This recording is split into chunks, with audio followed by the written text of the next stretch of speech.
Coming up on the next episode of the Celsius Pod. Fire ass blazer I'm gonna be wearing. I think the what's it called? Look, this is a fucking intimidating guy. The Fall Guy shirt really adds to the the Fall look. Guy shirt, the headphones, the jeans, and your overall hairstyle. Beck, you look like you're about perfect. to assassinate Donald Trump right now. What the fuck? Aiden's kind of a dummy. He's like, I want big picture, I want Arthur, the picture, explosion. The opening scene that I neglected to mention, because it's like a flashback scene, is the main girl character. I also don't remember her name, the wife, saying, come to me, while moaning, and then Nosferatu sucks her to death. It is an incredibly horny movie.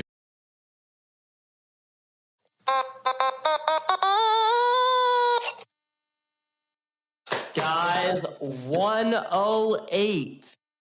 That's a prime number. Is it?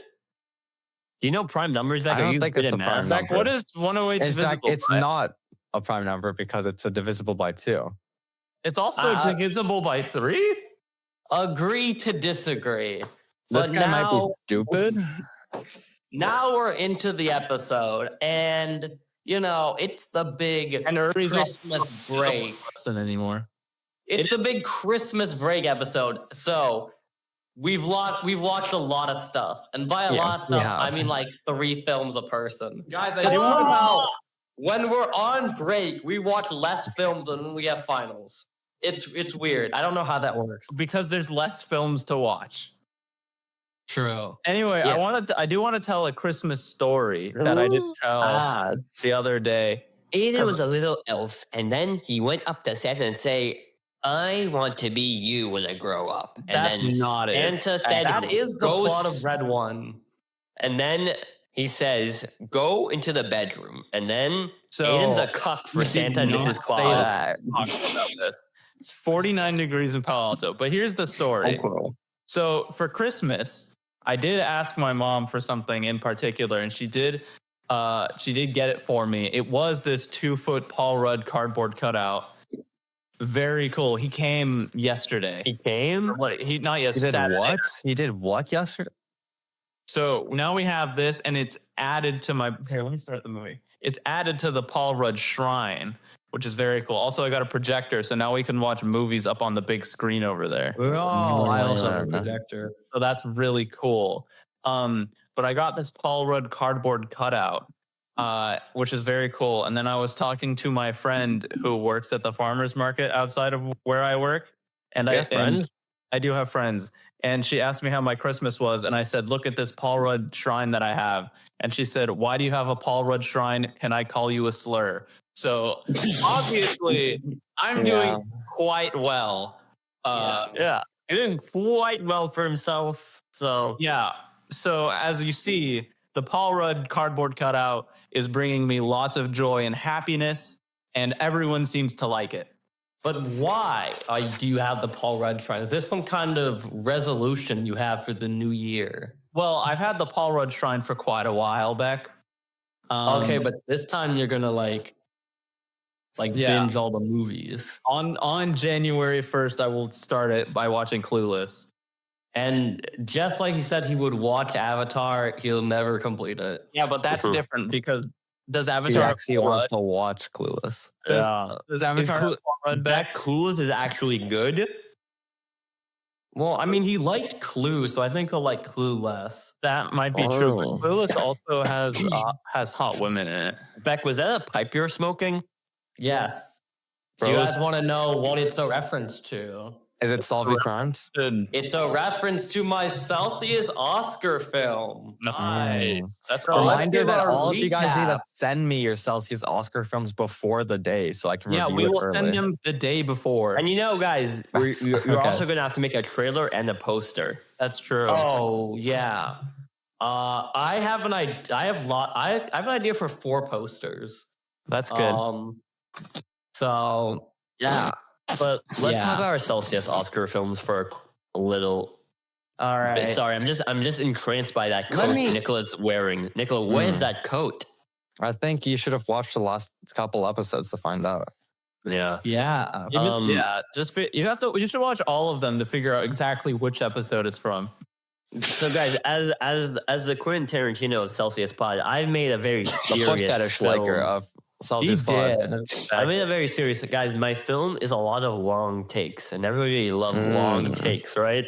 No. Yeah. Yeah. I like long takes of my big old joint.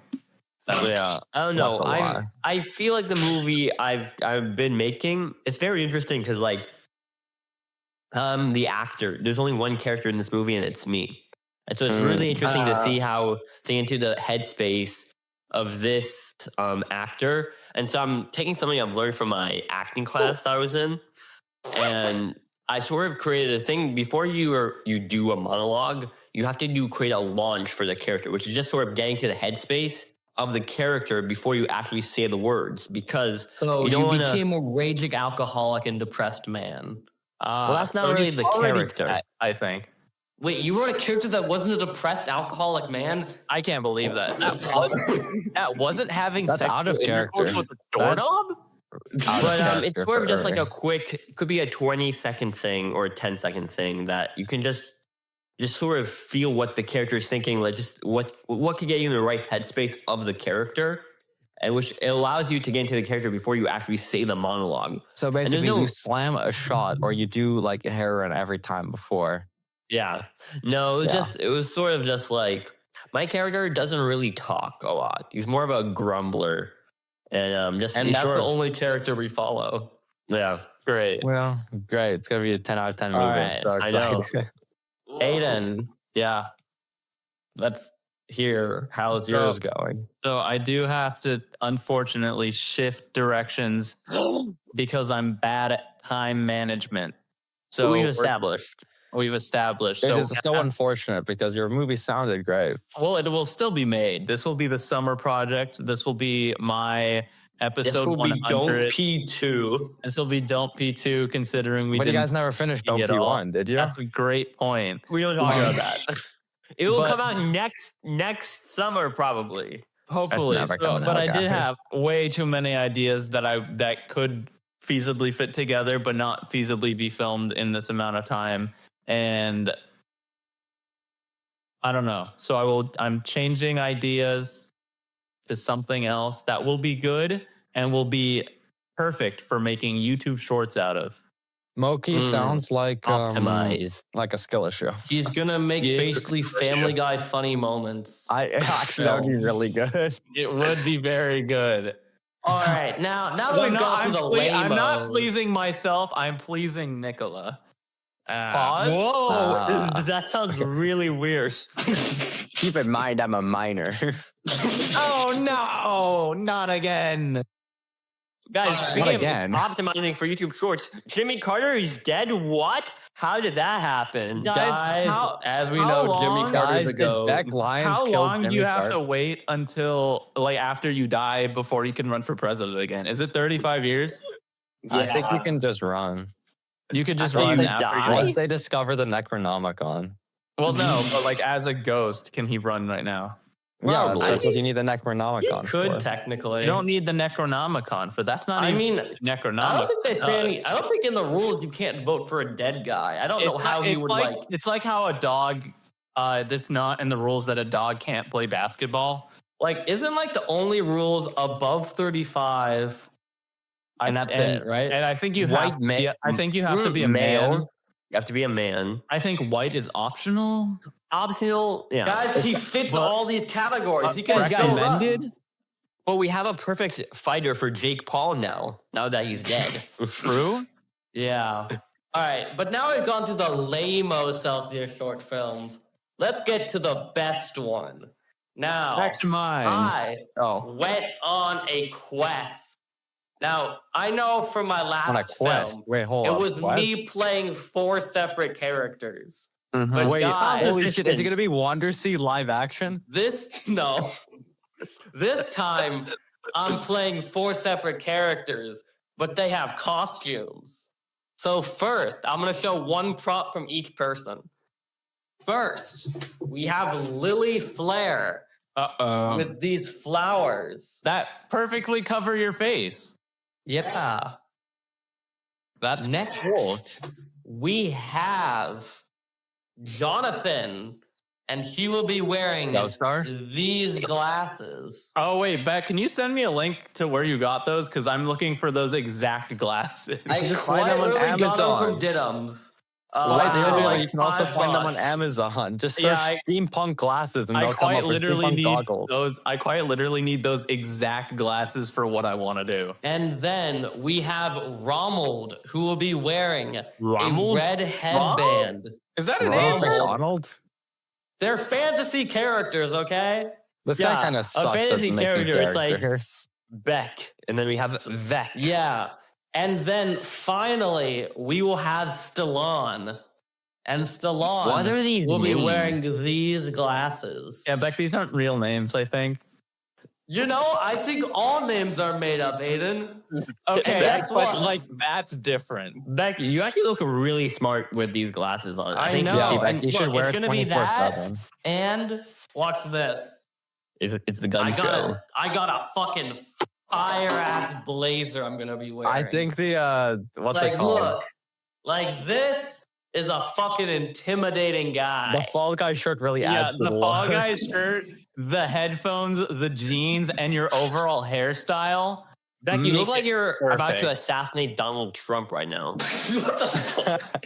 So I true. see it. I do see it. Wow. Okay, but Let's get put this on our excited. watch list 'cause right now. Those are just 5 of the 20 props I bought for this film. Wow. It's gonna go crazy. Put this guy on a watch list right now. I am really excited. I've written my script. It's about 4 pages so far. 4 And pages.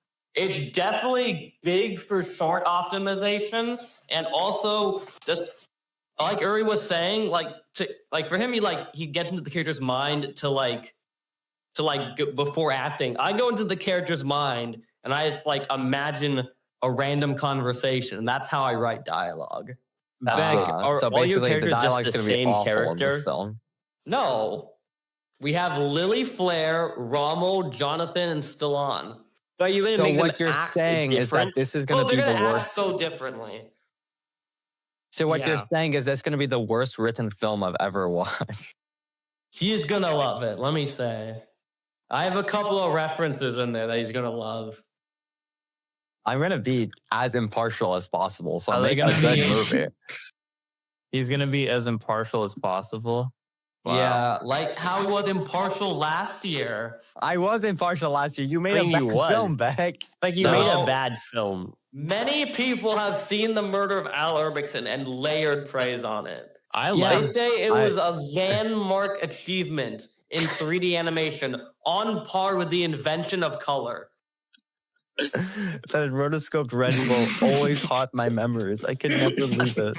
I have dreams about it. And that's how you know it's an impactful film. Beck, is Lily Flair going to use a tampon in the movie or like what? I do need to add the tampon in. Is there going to be a 6-hour sex scene between Lily Flair and the other characters? There might be.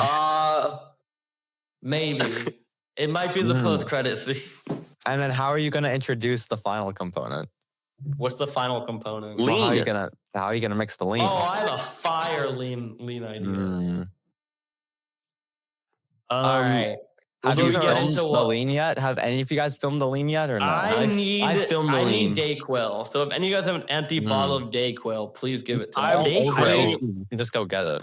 I I need use to. NyQuil. Does it have to be NyQuil, Nikola, or can it It's be any of the supposed to be quills? NyQuil. Guys, I'll get NyQuil. I'm totally going to go to CVS and buy both of them at the same time and look the cashier in the eyes. I don't know if you can. I did. I literally Googled how to make lean, so I'm definitely on some watch list now. Is this the watch list episode? It's just Sprite and make NyQuil. NyQuil, Beck, like, come on. Beck actually wants to make it so he can, like, serve it to college people, you know? Yeah, no, guys. Beck Guys, the famously New the Year's one that would do that. party, we're gonna get crazy on some lean, am I right? Yep. To get into character, you know? Yep. I've made my lean scene, but I think I'm going to remake it to be more dynamic and interesting. More leany, as they would say. You're gonna actually drink it this time. No, in the original take, I put in cranberry juice as like when behind the scenes. And the real thing is it puts in NyQuil, but behind the scenes is actually just cranberry juice. Got some clever editing. Yeah. I'm actually gonna drink lean in my movie. Like you're If not you actually did, gonna that would be drink. so funny. I'm not kidding. And just the rest of the film, you're just tripping. He's like, The rest of the film, you're just on lean. How do you act when you're on lean? Exactly. They say it's Think a you lean similar. on stuff. Okay, sure, Beck. that has I to think be it. it's a similar. I don't remember. I read somewhere. It might be wrong, but it's a similar feeling to being on heroin. Guys, Wait, can I ask? Like, how does that work? How? I Because don't know. Because NyQuil it and is Sprite? just cough medicine and soda. Is there something with like the chemical I mixture? have no clue. You're asking me Are like you I've seen just it drinking before. like a lot more cough medicine than you should, and then that It's gets you, like, probably high? that. I don't know. Guys, I'm gonna Google why does lean work. Because Are we gonna get put on we're the? gonna Are we, drink are we lean all getting together. put on a list this episode? We are. I've been on multiple lists for a long On today's time. episode, will be on the new Trump administration Guys, we watch will be list. doing the lean tier list. Which Every version of single flavor. NyQuil? Which version of Quill works the best, and which soda NyQuil works the and best? Rum and Coke. Add some Nyquil. Yeah. Aiden, you got some info? Hold on. Medical news today. What does the AI overview say, Aiden? Just use the AI overview. There is no AI overview. Sorry. It's okay. The I- AI we cannot tell it you looks- how to make a lead. it looks like it's Ignore. I think it's against its Okay. prompt. It looks like there's codeine in the cough syrup, and that's what does okay. it. Some people also add candy, sweetening syrup, other antihistamines. Mm. Okay, Yeah, I know it what looks those like are. It just, okay, high doses of codeine can induce hallucinations and vivid dreams or nightmares. Many users take the drug specifically for this reason. They feel that hallucinations support creative thinking. Mm. We're creatives. Yeah, Yeah, no, you should be on I need to actual take lean lean while making the while movie. writing, while filming, and while editing. You know. What do you Okay, what that's how do you get the mean full origins creative- of what do you mean origins of lean come from Justin Bieber and Lil Wayne? Bo didn't know? Yeah, you didn't know about that? Who was Justin Bieber started lean? I know Lil Wayne. Actually, I did not know about Justin Bieber. His name was first. It might just because he's white. Who knows? Mm. Yeah, but I think a Dayquil Coke is sort of like a backup I could use, you know? Yeah. Yeah. It'll look completely different, but No. I'm thinking my character is throwing up because of the lean. oh yeah. My I think character so. also has a Properly. reaction to So the guys, how are lean. you using the line, please smile for me? It's such an unnatural I have phrase. to rework it, and I have to rework it into it. I think I I'm don't know. doing like a random dumb flirty line. Please smile for me. I have to just rework everything into it. I think I have the lean already rewritten into it. I think I can get the name pretty easily, but I have no idea how to get the other two back in. The phrase for me, I think, has sort of become a central sort of idea for the movie. That's sort of maybe a motif of sorts. Sure. And, you Okay, know, wait. Quick thing. Uri or Aiden, when you were buying your tampons, did you by chance get a tampon pack? And can I didn't get one of buy them? mine. I just I got- took mine from my place of work. I got a pack. Bro stole Tam from pack. his supplier. I got It was in Tam the packs. Like I bathroom. got a pack. Oh yeah, I should have stolen some from Country Stone when I was there. No, don't That do that. would've They're been- not in the customer bathroom. Oh, Yeah, Beck, just steal it from the bathroom. I Beck, could does- at Emerson. There were Just just go Doesn't, to the doesn't woman's your bathroom and sister steal it. have tampons in the house? I could. I might ask her. Just steal That's it. gonna be so weird. Just go, Beck. So, can I use your tampon? It's like, whoa, Beck. I know what the TV Glows is your favorite movie, but I didn't know it was that serious. And what's the color theme of the? I saw the TV Glow movie. It's pink, correct? purple, kind of. I think Look it's at more the of an- fucking poster. It is pink, yeah. Yeah. But let's get into what we're watching. So Yeah. episode 5 of Creature Commandos came out. Is So out. let's talk Have you about watched it. all 5 episodes, Uri? I have seen all 5 episodes. All right, so we can start from the beginning. Actually, no, because we already talked about the first 3, so we can talk about 4 and 5. Well, I talked about 4 last episode. We can just talk about 5. Okay. But episode 4 is like the best episode. No, let's talk about it's episode not. 5. Wait, episode 4 was the 5 Weasel episode. No, episode 3 was the best episode. Yeah. Episode 5 follows the character of Frankenstein. Yeah, Which is it's- sort of a backstory for him. What I like about the show is No, that it's not really. It's not. I don't think we really get not his a backstory, but like sort of it's just him and Rick Flag Jr. trying to get, or Rick Flag Sr. trying to get to the country again. but then we provide backstory for sort of past. Oh yeah, With- we get some past, like the in between of what we found out in the corpse's backstory and where he is now. What I like about the show is that it doesn't really paint all the characters in one light. It kind of like provides a lot of context for a lot of the characters and sort of broadens them out to sort of like explore the whole sort of the 3-dimensional aspects of the characters. Like Frankenstein, it felt some more like, I guess, more of like a real fuller character in this episode, because we do get the past where he does seem like more of a nicer person. He's more of the show does well of making all the characters really complex. And I like that about the show. Yeah, I agree with that. But in this episode, it's pretty thin plot. The Commandos, they're going to kill the princess. And and while Rick Flag and Frankenstein are trying to stop it, but he's only helping Rick Flag Because he wants to get to he the wants corpse. to date the corpse bride, and she The does bride. not The bride. want That is the bride. The Corpse And- Bride is the Tim Burton movie. Yeah. And He just he happens does to also be a corpse and a bride. Wow. yeah. Mm. And but she does not careful. want to date him, and he's really funny. He's voiced by David Harbour, and it works really well for the character. He's kind of one of the more funnier characters on the show.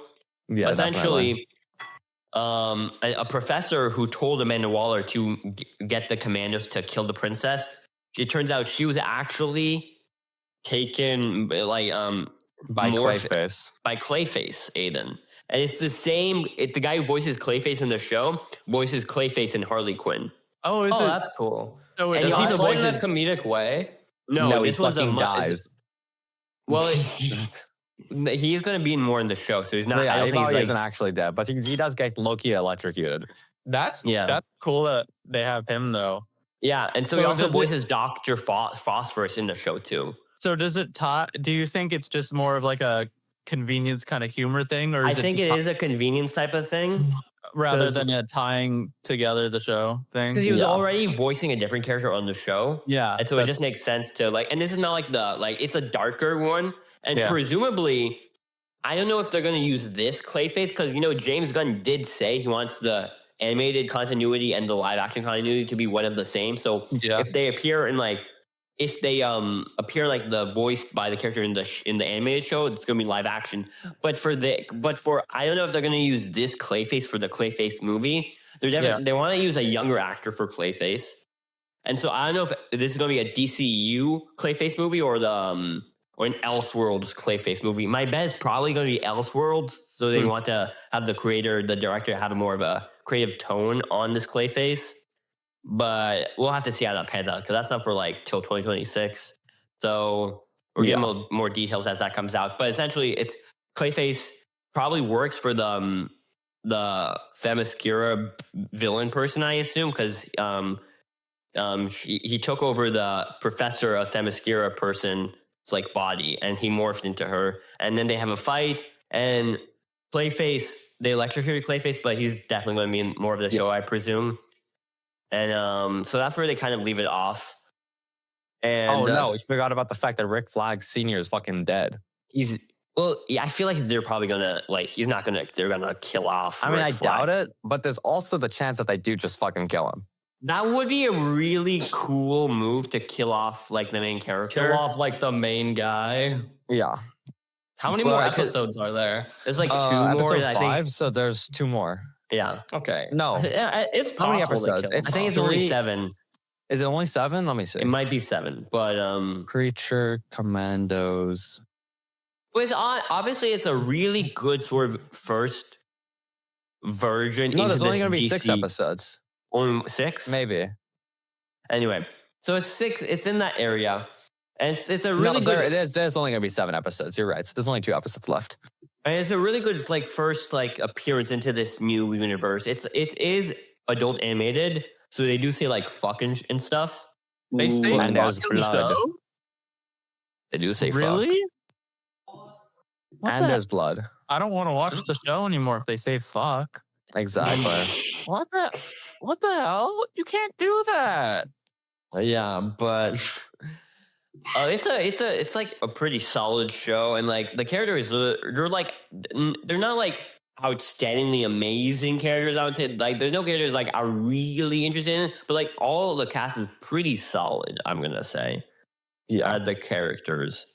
I don't know what are your thoughts, Nikola? Since you also, I've been enjoying it a lot. I've liked every episode. It's been a fun watch, and I'm really excited for this, for seeing how it unfolds. I think I agree. The characters are all done really well. It's a really well written show, and the story is really interesting. So I can't wait to see. Where it if goes. you really like the Suicide Squad, you're gonna like this. If the show. Suicide Squad 2 specifically, no, we don't talk about the first one. You mean Suicide Squad, not the Suicide Squad. Yeah, exactly. We don't talk about the first one. You don't talk about it because it's We don't talk about the. We talk about Bruno. so true. We hate that guy. I've That never guy actually fucking seen killed it in everybody. Kanto. It's pretty good. This guy sucks.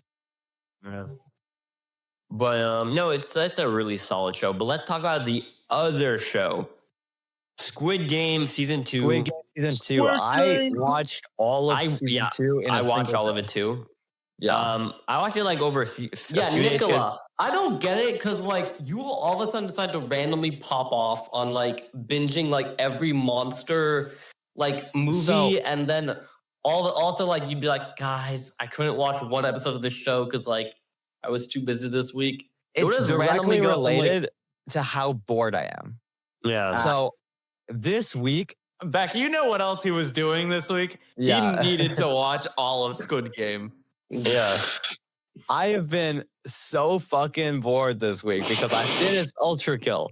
So I have nothing else to play.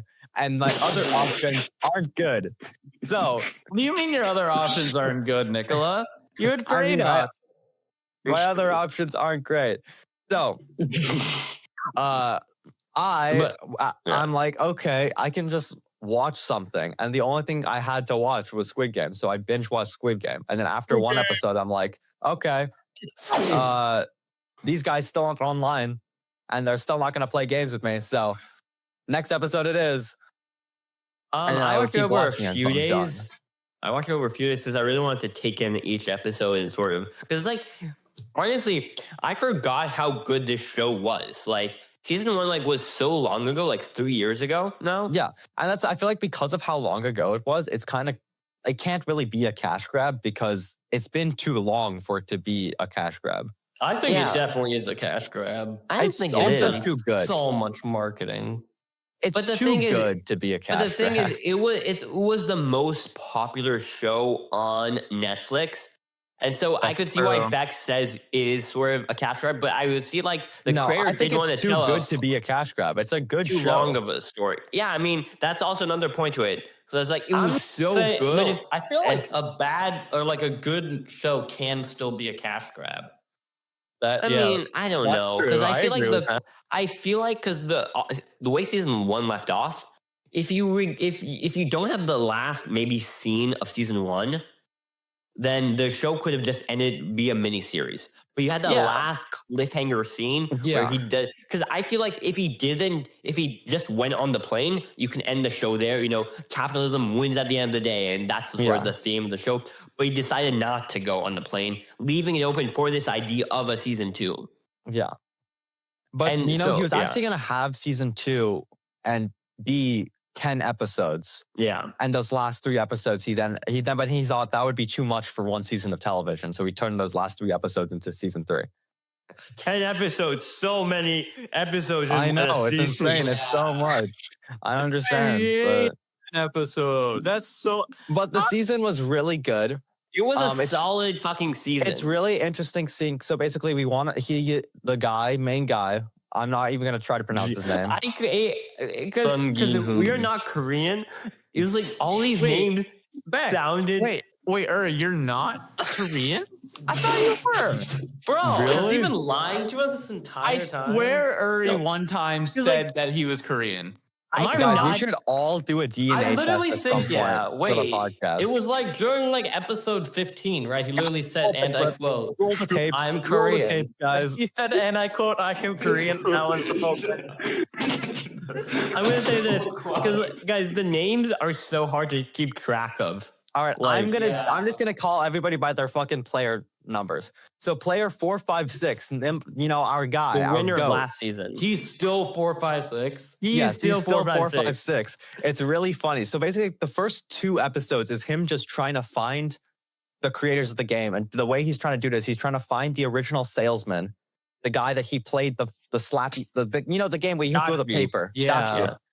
Sure. He was just trying to find that person so that he can find the foreman. Heck, did you watch season 1? I did watch season 1. Like, yeah. I didn't watch season 2. You should watch season 2. It was good. I started it, but I mean, I don't want to like see him like randomly walking around the city for 2 episodes, you know? What do you Like- mean you don't want to watch that? That's I He mean, has been if you randomly guys walking think around the It's city a for 2 building up episodes. of the season because after that he's not. After the first 2 episodes, he's just in the game. Okay, let me just and explain. I'd Can I just rather just explain watch it? the games, you know? You So need can the I just backstory, explain it though. then? he wants to watch the game. Can I Okay, just but explain it, or do you Before not want you spoilers? can back? explain it. You can, Wait, explain Nikola, it. before you explain, I gotta ask the spec. You fucking watched in the dub, didn't you? I did. I knew it. The guy. dub is so bad. Netflix dubs in general are just the worst. I mean, I Dubs for checked it Netflix out original for, shows are absolutely the worst. I remember the first time I was watching episode 1, season 1 of Squid Game. I had it on dub and I turned it off the second I heard him speak because it was the worst thing I've ever heard. I'm back in the Squid Game with my friends Daki and Donna and Young Il. That's how it sounds. Yeah. So basically, this season, the first 2 episodes consist of him trying to find the guy, and then after he finds the guy, the salesman guy, we then follow. He does this by using the money he's hired, like the loan sharks that he used to owe money to. He paid off all his money, and now he's employing them to search the entire city to find the guy. Yeah. And the entire first episode is they're really trying to find this guy, but they They're can't really find trying him. to And the episode ends with they finally find him. Wow. So engaging and entertaining. It is It a really was good it. episode. I'm just not good at explaining it. Yeah. This guy should kill himself. So, kill yourself, Aiden. Nobody fucking likes this. This guy sucks. The Okay, one episode rebuttal 2. to any argument. It's my favorite rebuttal. Episode pick this 2 rebuttal. is now they finally found the guy, so now they're tracking him and we kind of see his day to day. So it's really interesting. So it starts with him after playing Dachi with the guy. He goes to a couple more people, plays Dachi with them. Then in the morning, he goes to a bakery. He buys 100 loaves of bread. He then goes to a lottery. He then goes to a convenience store and buys 100 lottery tickets. And then he goes to to a park that has a shit ton of homeless people. And he goes to each homeless person and he says, and he holds out the bread and he holds in one hand and he holds out the lottery cards in the other hand, you know? Sure. Like- so like he wants to Morbius. prove that humanity is trash. Like essentially. Morbius extending the red or the blue pill. Except instead of the red or the blue pill, it's gambling or food. And everybody except I think literally exactly 2 homeless people took the bread. I mean, only 2 homeless people took the bread. 98 of the homeless people took the fucking lottery ticket. So, you know, those are the goats. Those Yeah. are the goats. Yeah, no. But also, They understand passive income. but do they understand that bread isn't a very good source of food? Okay, Just yeah, like but bread is neither bread, is a though. piece of paper. That's a like lottery ticket. 'Cause the I thing feel is, like you have a better chance of getting like $5 from a lotto ticket. You do not. no, you don't. No. Have you 'Cause ever? they- none of- I don't know. On my 18th birthday, I No, bought 'cause it's 4 one of those- lotto tickets and I lost on all of them. Okay, that sounds like a skill issue. What guy. the fuck do you mean skill Yeah, It's issue? a look issue. Here, this guy's cilantro. Because the thing is about this guy. Because the thing is, what was really cool about this show is that in season 1 he was just sort of like a random character who was in introduction to this world. But in this like 2 episodes, they sort of really like characterize this guy, and so you feel like he has his own backstory of why he's doing this, and ultimately he wants to prove that these people are ultimately trash. Yeah, he was literally talking. He was like, so at one point I was one of the circle guards. So I was just a worker. I was burning the bodies and I was like, these people kind of suck. Then he became a triangle guard and the triangle guards are soldiers.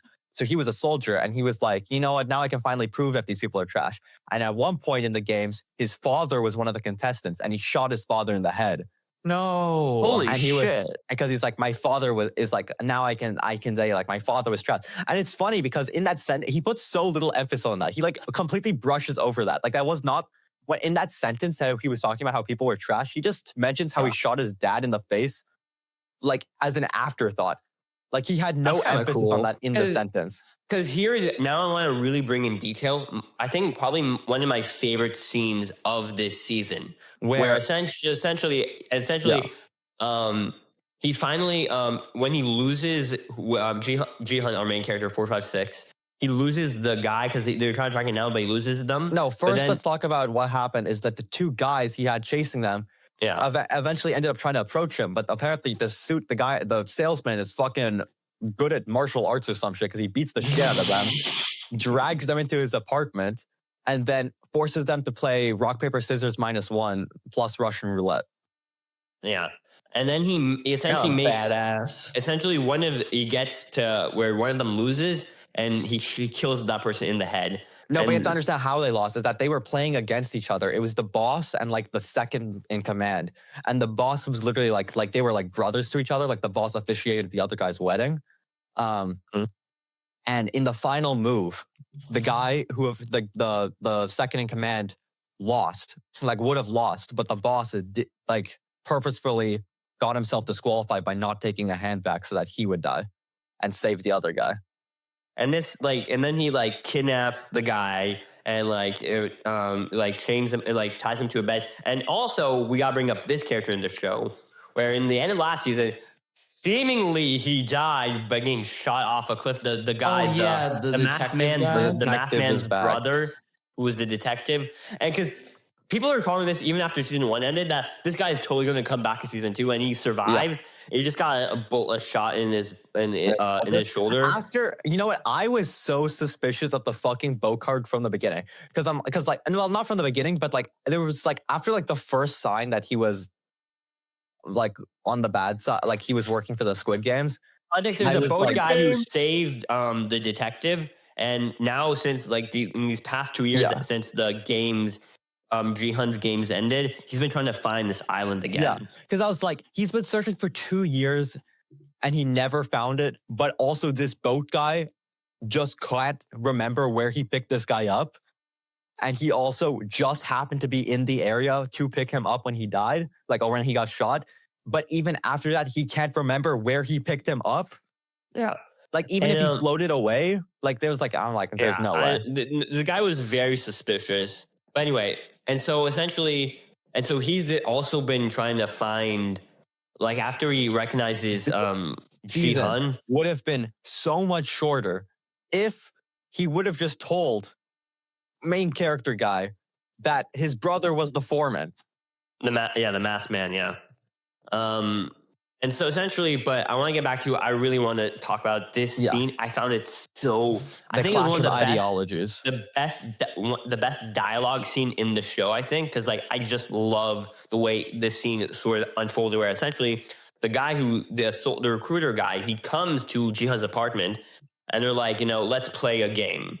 Because that's his whole thing is playing a game. But then it's Russian roulette, and there's what was it, 6 bullets or something? 6. So the way let me explain how Russian roulette works for those uneducated back home.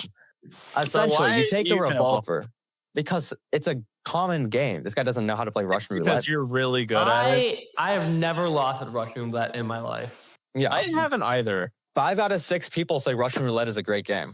It's a safe game. It's a safe game.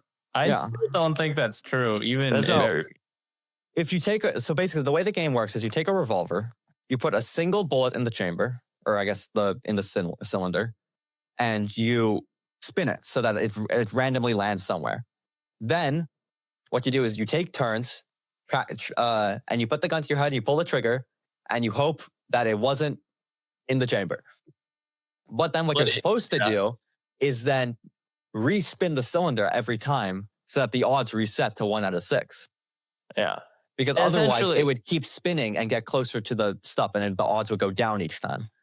And so essentially this battle represents a battle of ideologies where essentially he gives a backstory that Nikola was talking about earlier. But basically, this time, because it's a clash of ideologies and the guy likes games and he's like, you know what, you're a special guy because you've played the games before, so we're not going to respin the cylinders so the chance goes down every time. And then essentially he's like, you know, he tells all the things about himself, but then essentially the two ideologies at play are that, you know, these people are trash and they kind of like deserve to die. And we see like his backstory of why he feels like that way. But then Jihan essentially is perpetrating the fact that, you know, this is predatory behavior. These people did not deserve this, and that you are just their dog. As essentially it goes down to like they both manage to survive until there's two like places. It's a 50-50 chance, 50-50 chance. And then he gives Jihan the gun and he's not like, Jihan, well, now you see that you have the opportunity to go away with the rules and just kill me right there. But then if you do it, you have to admit that you're trash. And you think like, okay, is he going to do it? But then he's like, Jihan doesn't even care at that point. I feel like it represents that Jihan, like, he's willing to die for his ideology. And you know what? He points at his head, but he survives. Uh-oh. And so obviously it means instant death for the recruiter. It means it's in the chamber now. If you pull the trigger, Jihan it's going says to go. to him, oh, I see that you have the gun now and you could forgo the rules and you could shoot me. But you have to admit that you're just their dog. So then he puts the gun in his mouth and blows his brains out. And that's how the episode ends. And I found that such a great scene because it represents like they're both willing to die for their ideologies. Yeah. And what you forgot to mention is that in that like first part where he's saying, oh, you can just shoot me in the head, there's also the person you want to meet, the invitation to meet him is in my pocket. So you can just kill me and take it. Yeah. And it kind of made me like, this guy is actually, the recruiter is a very complex character. Yeah. And I found it such interesting, like, okay, I'll die for this. And then it was such a great scene. I loved it. So then after that, they go to the, what's it called? They group up him, the detective, second in command, the cop, and at that point, it's just the cop. Those three group up and they're basically saying, all right, we got to take the Squid Games down. And Jihan shows that he's been stockpiling weapons from the black market from the last 2 years and built his own shooting range. So then they hire a bunch of ex-Marines and like other mercenaries from like the ex-military. And they're basically all in that room together and they're like all shooting the guns and they're like saying like, we're going to do it. Let's go get them. So they go to the address that was in the little card from the recruiter who died. And it's a bar. And in the bar, they're looking for the people. So they're looking for the guy in the black mask, but they don't find them. They find the soldiers. They find the people in the pink outfits. And the main character guy goes with the other person. The second in command finds the other guy and he gets fucking tased instantly. They just walk up to him, tap him on the shoulder, and just fucking tase him. It's really funny. And then once that, he goes outside and he sees that there's a limousine. And the limousine is where the foreman is, the frontman is like gonna meet him. He goes inside, and then inside the frontman isn't there, but it's a little speaker in the shape of the coin. It's actually the same limousine that he rode when he won the Squid Games on the way back, where he got dropped off. And even like the frontman even says that. He says, "Don't you recognize this car? Like this is where you did that." And he was basically saying, "I'm going to stop the Squid Games. I'm telling you, you have to stop." Basically, he said. And then basically the goal was, as he's talking to him, he's the distraction while the cop and the two cars full of Marines come and try to get him. But What they failed to see was a guy in bright pink clothing standing on top of a building with a sniper rifle who shot out their tires and then and shot out their tires so they couldn't go. So after whatever, the main character guy realizes that he can't do it, he is not going to get help. He says, like last ditch effort, he says, put me back in the games, and I'll do it. So then smoke, sleeping gas fills the car. He falls asleep, and then the window rolls down, and we see that the frontman was in the car the entire time. Oh. And so, but then we have also this person that they sort of introduced everything. Oh, are they they have the card from the Squid Games. And we think, oh, are they going to go join the games? But at the end of the episode, it's revealed that she's actually a pink guard. She's a soldier. She's a triangle. Yeah. Because if you don't know, circles are workers, triangles are squares. Triangles are soldiers and squares are managerial. Mm-hmm. And so then episode 3 is sort of like the start of this season, really. And we're essentially... It's the start of the games. Yeah. Where essentially we get the iconic red light, green light game. Except this time... Are all the games just the same as last season? No, it's basically only the first one. We'll get to that. Yeah. So we start with red light, green light. So, because that kind of builds up the expectation that they're all going to be the same. Yeah. And basically, main characters doesn't really say anything in the beginning until the game starts, where he's like, all right, I have to tell everybody to not die. But first, let me walk through the characters we have, because we have some really interesting characters playing the games this year. This season, let me the characters. It was Can I explain the good. characters? Can I just say, but this season it was good, but they have some of the most modern cringe characters kind of in the season. Okay, but a lot of these characters, okay, let me explain. So we got the crypto bro, who he's in debt because he told everybody to invest in a coin that ended up failing. This also means that several of the contestants, in fact, some of the major ones, invested in his coin, lost all their money, and fucking hate him, and they want to kill him. And in fact, they constantly try to beat the shit out of him. That's kind of interesting, though. But another character is named Thanos. He is played by I forgot his name. It's like TOP rapper. He's a real rapper in real life. He's basically just playing himself. And the entire show, he's basically rapping on drugs and just being an asshole. Perfect. What else do you need? And he keeps his hair is purple, and he keeps talking about the Infinity Stone. It was I thought he has his fingers painted in each color of the Infinity Stone. He's like, I got the Infinity Stone. He's Thanos. Yeah, his name is Thanos.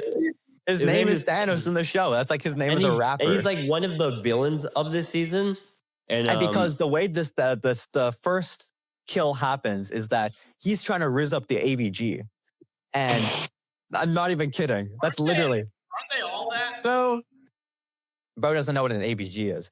So so basically, the hot girl is in front of him, and he's trying to rizz him up. So he's doing he's like, the bee landed on you because you're such a pretty flower. It's really funny about this character is because even though you don't get this because you're watching it in dub, but in sub, everybody is speaking Korean, and every once in a while, he will just start speaking English.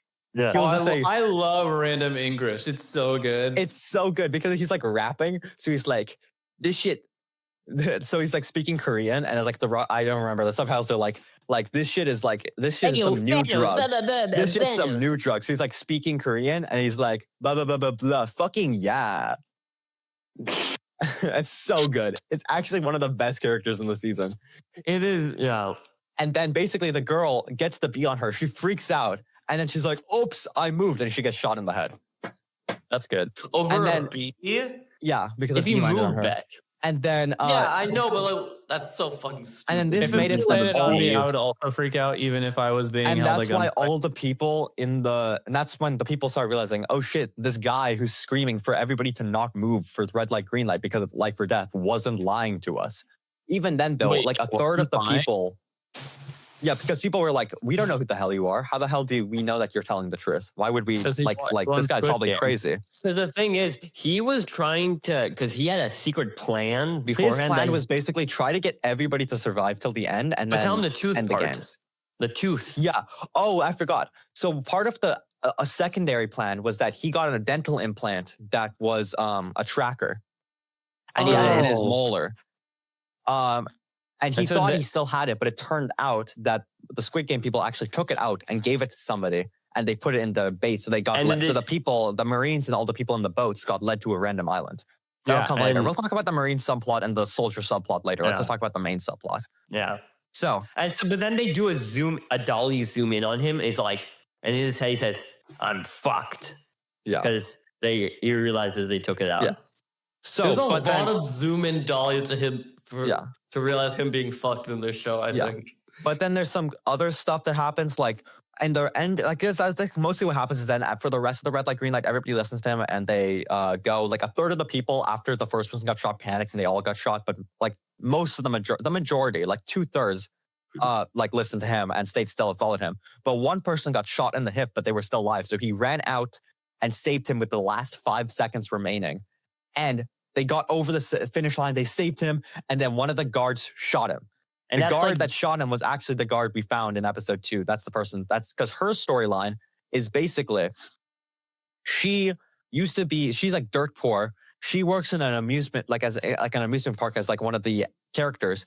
And there's this girl that she's like this little girl that she likes, who's like friends with, who has blood cancer. So she's like trying to help the dad and the daughter. Turns out the dad is actually one of the contestants in the show, in Squid Games this season. No. That's gonna come back later. That's They gonna do a come lot- back. That's gonna come back later. something really admirable about this season is the way they balance a lot of storylines, but they do it pretty naturally, where you feel like connected to all the new characters, but also feel like, oh, we got a lot of good like balancing of the characters and storylines. Yeah. I guess the only one thing I would say, because essentially when Jihan comes in, he's sort of just wanting to end the game, so his character does become a bit stationary and just kind of wanting to like. In the first season, he was more like a fuller character because he was like more reacting because this was the first season. But in this season, since he just wants to end the games, he's more of just like a brooding guy most of the season. So we focus a lot on the other characters and how they're focusing in the games. Yeah. So Which, I mean, it makes sense for this season, for the character plot, but he just kind of becomes more stationary. But it's going to probably change for season 3, and depending on how this season ends, you know? Yeah. So I guess now we can talk a little bit about the soldiers plot because it kind of tied in. So 011, the soldier we know, she killed the guy that was still alive, even like after he got shot the first time. And he was like, "Oh, I'm just doing my job." This messes her up because if you remember from season 1, they were harvesting the organs of the dead people. But what they would do is they would leave them alive because if they die before, their corpses will like rot before they can actually get the organs out. The organs will go bad. So they're trying to like not actually kill them. They're just trying to injure them, lock them in the boxes, and then drop them in and dissect them to get the organs out to sell. Mhm. She doesn't like this, so she keeps killing them, like putting them out of their misery, which means that the people that are selling the organs don't like her. And they basically go into her room, beat the shit out of her and say, "Get in our way again and we'll kill you." Oh, good. So for the rest of the show, she doesn't get in their way and she lets them be. Yeah. But essentially, she kills like the guy he helps. And then, Nikola, now tell us how episode 3 ends with the voting and the big twist at the end of the episode. What happens is episode 3, after they get out of the first game, main character guy says word for word the same thing the guy said in the first season about the clause 3. The players can vote to end the game whenever they want. Yeah, but something new that they're going to introduce this season, at the end of after each game, unlike the first season, they get to vote if the people want to stay or not. Yeah, they get the choice to vote after every game. So it leads to a lot of really it cool starts- voting situations. Yeah. Because basically after every game they vote. So at the very end, it's going reverse order. So it's going from the beginning to from basically main character because he's always the last character to like the last number to the very first. And you see he makes this plea to all the people. He's saying like, this is not worth risking our lives for. This is real people. Don't get tempted by the money. We have to go home. Say like it's not like worth it. But then there's a bunch of other characters that are like, this money is like, it's 24 million yen, which or like Korean, whatever. Won. That's 24 million won. which is which like I think roughly responds to like a couple $1,000. yeah. Because something that's really prominent. Yeah, in it's this season, $60,000, and the people are like, "This isn't enough money."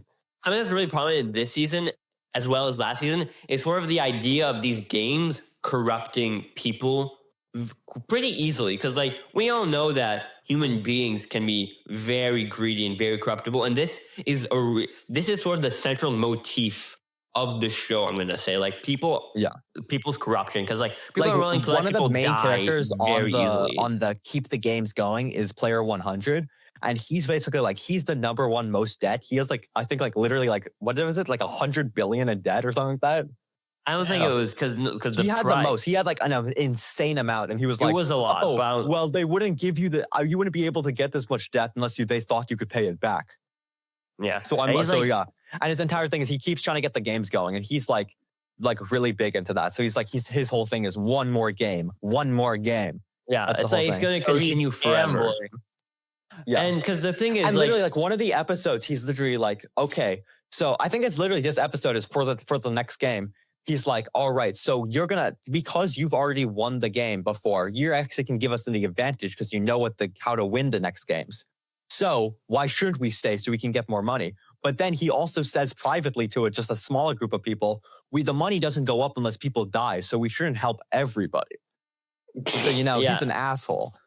And it's a really cool thing because like the Squid Game people, they know how to really make the sides just attack each other. When Jian realizes it's not about them against each other, it's supposed to be them against the Squid Game people. That's how it should be. So, but they keep voting until we get the player 001. What do you remember about player 001 from the first season? The old guy. It was the creator of the games. Well, guess what? In this season, it's the frontman. The frontman's playing the games this time, and he's playing really interesting. And he's playing at least a really interesting dynamics. But on God, no way our main character guy did the guy with met the creator in the first game. He's 001, meets 001 again, and is like, yeah, this guy's probably fine. And like, I understand he's good, but there's like so many instances where like this guy says something that's like, you're just gonna let that slide. Like, Beyond is kind of stupid a lot of the time. I think it's just his character. He's very much, he wants to see the best in everybody. So to the fact where he wants to save everybody, even if he to the point where he'll ignore everything that's bad. So Nikola, talk about all the other big characters in the Squid Game in the game. So the other big characters are, okay, we talked about the frontman. We talked about Let's talk about grandma and her son. Yeah, okay. So we have, real quick. No, I'm going to just go in order of this website I found. So player 390 is basically a longtime friend and former coworker of the main character. Do you remember they were betting at horses in season 1? Yeah.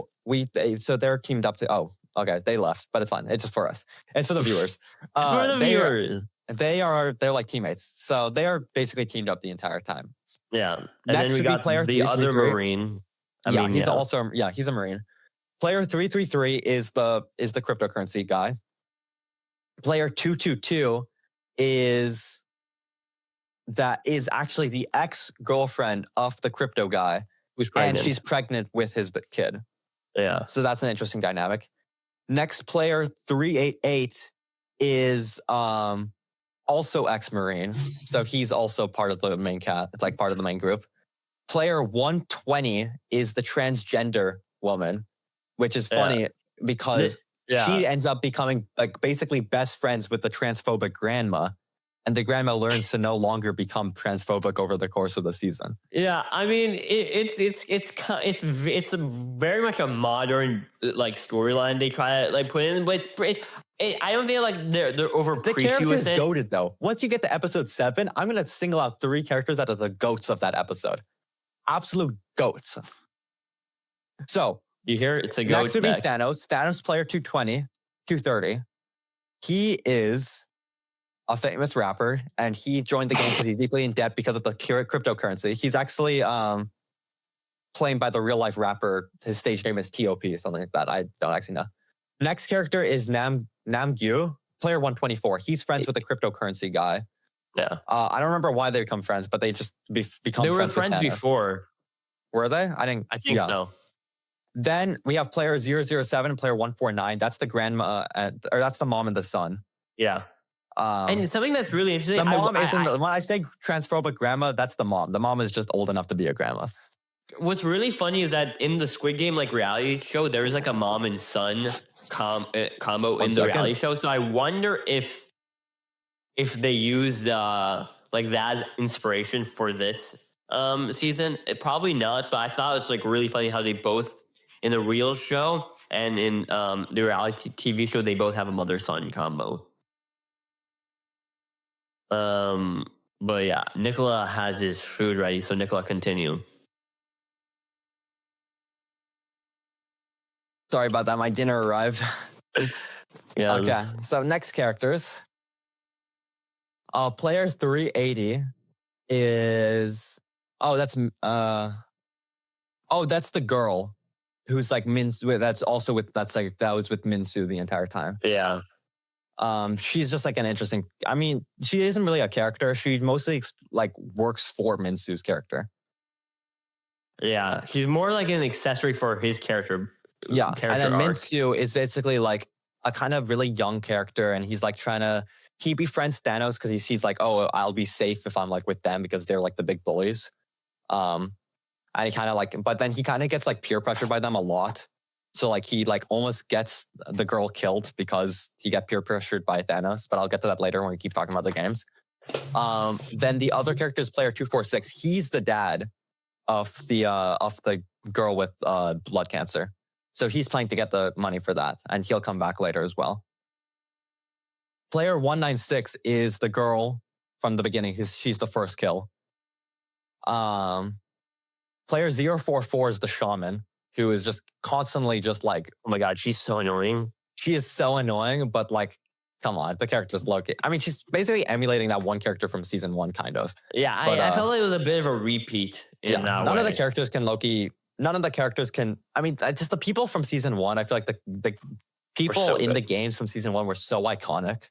Yeah, it's really hard to like the villain from like in the Squid Game is like nowhere near is so much better than Thanos in season 1. Like that type of character. Yeah. So basically, after that, main character guy has a nightmare one night that the next game is the little cracker, the candy, whatever. And he tells everybody, you have to go for the triangle because the triangle was the easiest. And in the nightmare, he gets the triangle. And I've set the image so many times because it's so funny. Yeah. And it's the freaking triangle fractal. Like, gets infinitely smaller as it goes. And it's just like, and it's the way it's shot is he gets it, the camera shows it, and then it whips to him, and he looks up at the camera. It looks like he's looking at us like it's our fault. I'm like, it's like some of these shots are made for memes. I feel like that was so good. That was a dream. It was a dream. He in fact was not actually cooked. Because the second game, I thought it was real. I wish it was. I mean, it actually happened in the show, but no, it was not real. In the actual second game, it was not the cracker. It was not the whatever the sugar cookies. It was they the walk circle around. One. Yeah, it's the circle one. It's the team challenge. So they had to get into teams of 5, and basically, they had to complete 5 mini games, 5 mini challenges around the circle within the span of 5 minutes, I think. And what's really cool about this sequence, Beck, and Aiden, the fact that they actually focus for the most of like that episode till the end of the episode. They focus on 2 random teams that we wouldn't usually care about, and they sort of focus that like all of these are real people, and all of them like die because like one of the teams. They get through the first thing, but then the guy, it's like you have to like throw a rock to hit like a small thing on the ground to make it fall over. And this guy, for the life of him, cannot throw the fucking rock.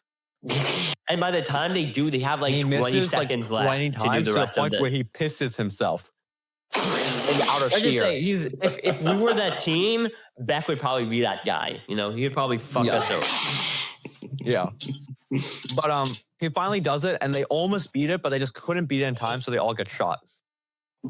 And they all die. That's really funny, because in this moment, you can see the difference between like all the soldiers, or like all the guards. Because the circle guards the entire time are like, pass, fail, and they're like so like fun, and they're like having fun with the contestants, and then the triangle guards come, and they're just like, I'm gonna shoot you in the fucking face. And what's really so interesting about aggressive. this season is that the fact that, like, at least in this, We really get to particular see the guard side in this Yeah. season, I feel like.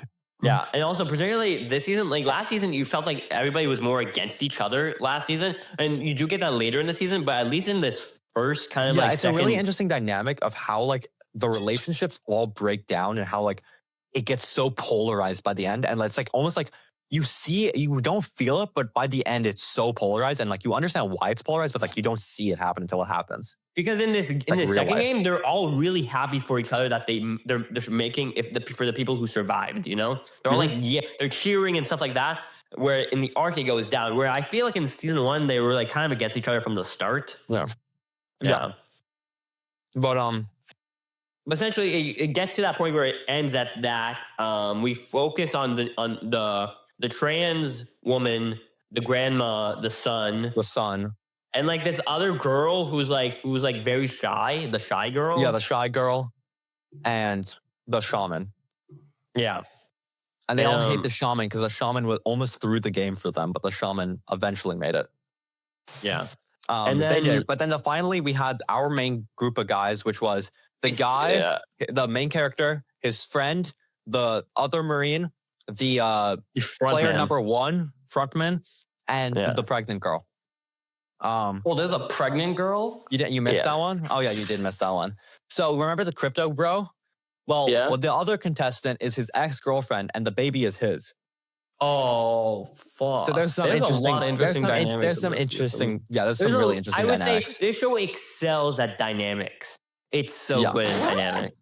Yeah, but basically it happens. They're the last 2 groups, them and like some other random group, and they tell the other random group right before they begin.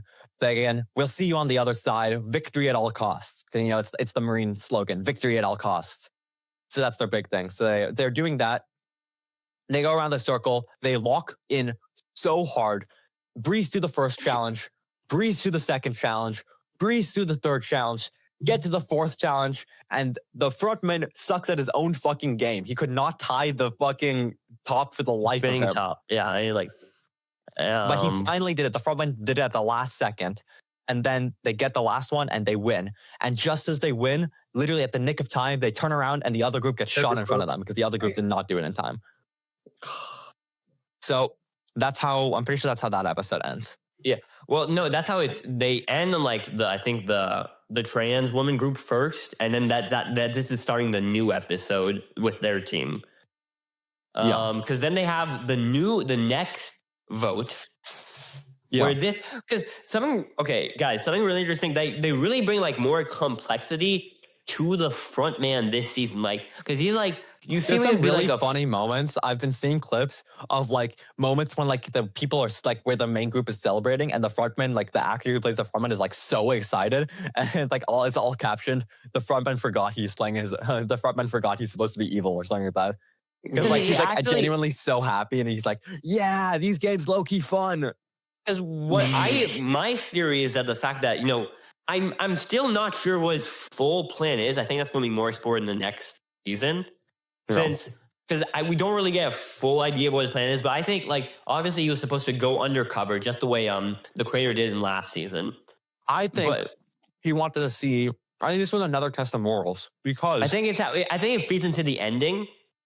No, it's a big thing. I think it's mainly a test of morals. He wanted to go in to see main character guy to test his morals because in the end, well, we'll get to the end later, so I'm gonna let's keep going. I just want to say I think that the fact that he went undercover, but then I think the moments where he was happy with his team, I think those were real moments. Yeah. But let's talk about how the second vote turns out. So the second vote is basically they're like, okay, every single time we play another game, it's risking our lives. Don't be stupid. Please vote to leave. And all the other people are like, nah, one more game. One more game. So the vote loses. They lose the vote, this time by like a bigger majority, I think. And actually, last time I think they literally lost the vote by 1 vote. It's Literally kind of just like crazy in how season like 1. It's crazy how like in like maybe 3 out of 4 votes in this entire show, like they're always incredibly That's close. something I noticed. Like every single game, they win down like at the last second. Every single vote, it's like the last vote. And it's like And then, at a certain point, you can't gives build, them- like building that much tension is like I understand it's to build tension, but like it doesn't work if you do it every time. Because also one thing to bring up, Nikola, for like I think it was mainly the grandma's son transgender woman shy girl group. Like they had to have a connection to each game. Like remember when you were a kid and you had to play that game? Think of your husband who's cheating on you with your wife, so you can throw the thing. Like you have a connection for each game. It was kind of stupid, but I get it was to build. I understand. It's low key a funny dynamic though. And essentially in this, what's interesting that Jihan's friend, 456 friend he was doing banging horses, he voted to stay in the game this time. Ooh. And so also the son who wanted to leave the first round with his mom. And so let me talk about the mom and the son for a bit. Yeah. They have that dynamic where she's like, he's losing a lot of money, and like she wanted to come to help him with pay off the debt in the game, but they did not know they were both in the game. And so that's sort of an interesting dynamic that, we'll see how that sort of plays out into next season, because then we also have the idea where she's mom is very controlling of her son, where she like... It's not even that. It's just she's really trying to protect him because the son is kind of a dumbass. Yeah, but like there's a specific one I want to talk about later why he wants to stand up and do something, but his mom stops him. Yeah, from but doing also it. at the same time, it is kind of stupid because it's like there's a higher chance of death, and it's like don't be a hero. Yeah, but Your we life love is being more heroes. important. Yeah, Beck, I would be sure if there was a school shooting, you would go up and stop the shooter. I would. I've been thinking about it. I could take him. Yeah, I mean, you guys believe in me, right? We'd have the Juggernaut point. The bullets were just bounced off. I just got the Juggernaut hit talker. Well, maybe if it was Matthew Crooks, you could stop him. But yeah. Nah, But, I could take anyone. So but after Nikola, that, continue. I mean, now we can kind of talk about the Marine storyline because it kind of ends there in the next episode. So the entire time, the Marines were trying to find him. They first looked for the tooth, and they found out that the tooth had been misplaced. It was So in they a had two It was boats. a bait box. It was in a bait box, yeah. And at one point, we have the group with the fishermen up north, and we had the group, and then we had some other group down south that we're ignoring because we never see them, as we only care. So the main group of Marines is the group of Marines, the captain that turns out to be evil, the cop, and the second in command of the gangsters. What we find out is the second in command of the gangsters is constantly drinking and telling all the secrets to the captain, who turns out to be evil. And he's also like, how can our information keep leaking? Does one of you guys keep getting drunk and spilling out all the information? And he's literally the one getting drunk and spilling out all the information. But basically he does that. They keep going. They're searching a bunch of islands. At one point they're using drones, and they find on an island a door that goes somewhere. So they go up onto the island, and they're like searching the door, and they say, okay, let's open it. They open it. It's a booby trap. It explodes. And it kills one guy and injures the other. They get it back on the boat. They don't bury it, but like they basically bury the dead guy, and they like are healing up the injured guy. And the captain is like, oh, this isn't a good idea. We should go back. I mean, one guy's dead and the other guy's like injured. And the Marines are like, yo, are you injured? Are you too injured? And he's like, nah, I'm fine. He's like, all right, we're going to keep going. And then later on, he's also like, hey, what is this thing that you keep using? Oh, it's a drone. Oh, that's interesting. And then that night, the second in command walks out after he's like been drinking. He walks out to puke, and then he sees, yo, hey, Captain, what are you doing with that drone? And the guy's like clearly fiddling with the drone, trying to disassemble it. And he's like, oh, me, nothing. I just stumbled upon this thing and I was trying to figure it out. He's like, really? That's kind of weird. And then the captain stabs him and dumps him over the side of the boat. No. So second in command is guy. dead. And then the cop comes out and sees him, and he's like, hey, I heard some loud banging out here. And like it sounded like somebody screamed. What happened? He's like, oh, must have been the waves hitting the hull. Do you see the mess in the front of the boat? I mean, it must have been that. Must have been the wind. He's like, Okay, Believable. And he turns around and he's like, "Why is the door to the storeroom open?" It's probably nothing. And he goes back downstairs. Yeah. And so that's how we don't get like a full resolution on that storyline. But now let's talk about, I think, my favorite game in this season. This is the gondola game, right? This was my favorite game. The gondola game probably was the best because that's probably where everything kind of broke down. Because Beck, this game has so many people killed for this game. So explain it, Nikola. Is it like? You explain. I'm eating. What's it like? Okay, fine. Okay, so they have essentially a spinning, like, sort of platform, and then when it stops, it's sort of an idea of sort of musical chairs in a way, but not really. Where essentially you have to the speaker says get groups of 10 or of like a certain number of people, right? And then you have to run into one of the rooms, and if whoever does not have a group and is left outside, they get killed. Oh, and it changes each time. The first it was like 10, 5, like 3 and 2, I think, one of those groups. And essentially they have like a couple of rounds. And so we get a lot of characters there's only like one like main character that gets killed, which is the shy girl. Mm-hmm. And but it gets rid of a bunch of people in this round. Yeah. So basically there's 50 rooms and it's a spinning gondola. So everybody gets disoriented. And you have a bunch of people. I forgot how many people. It was like 165 people.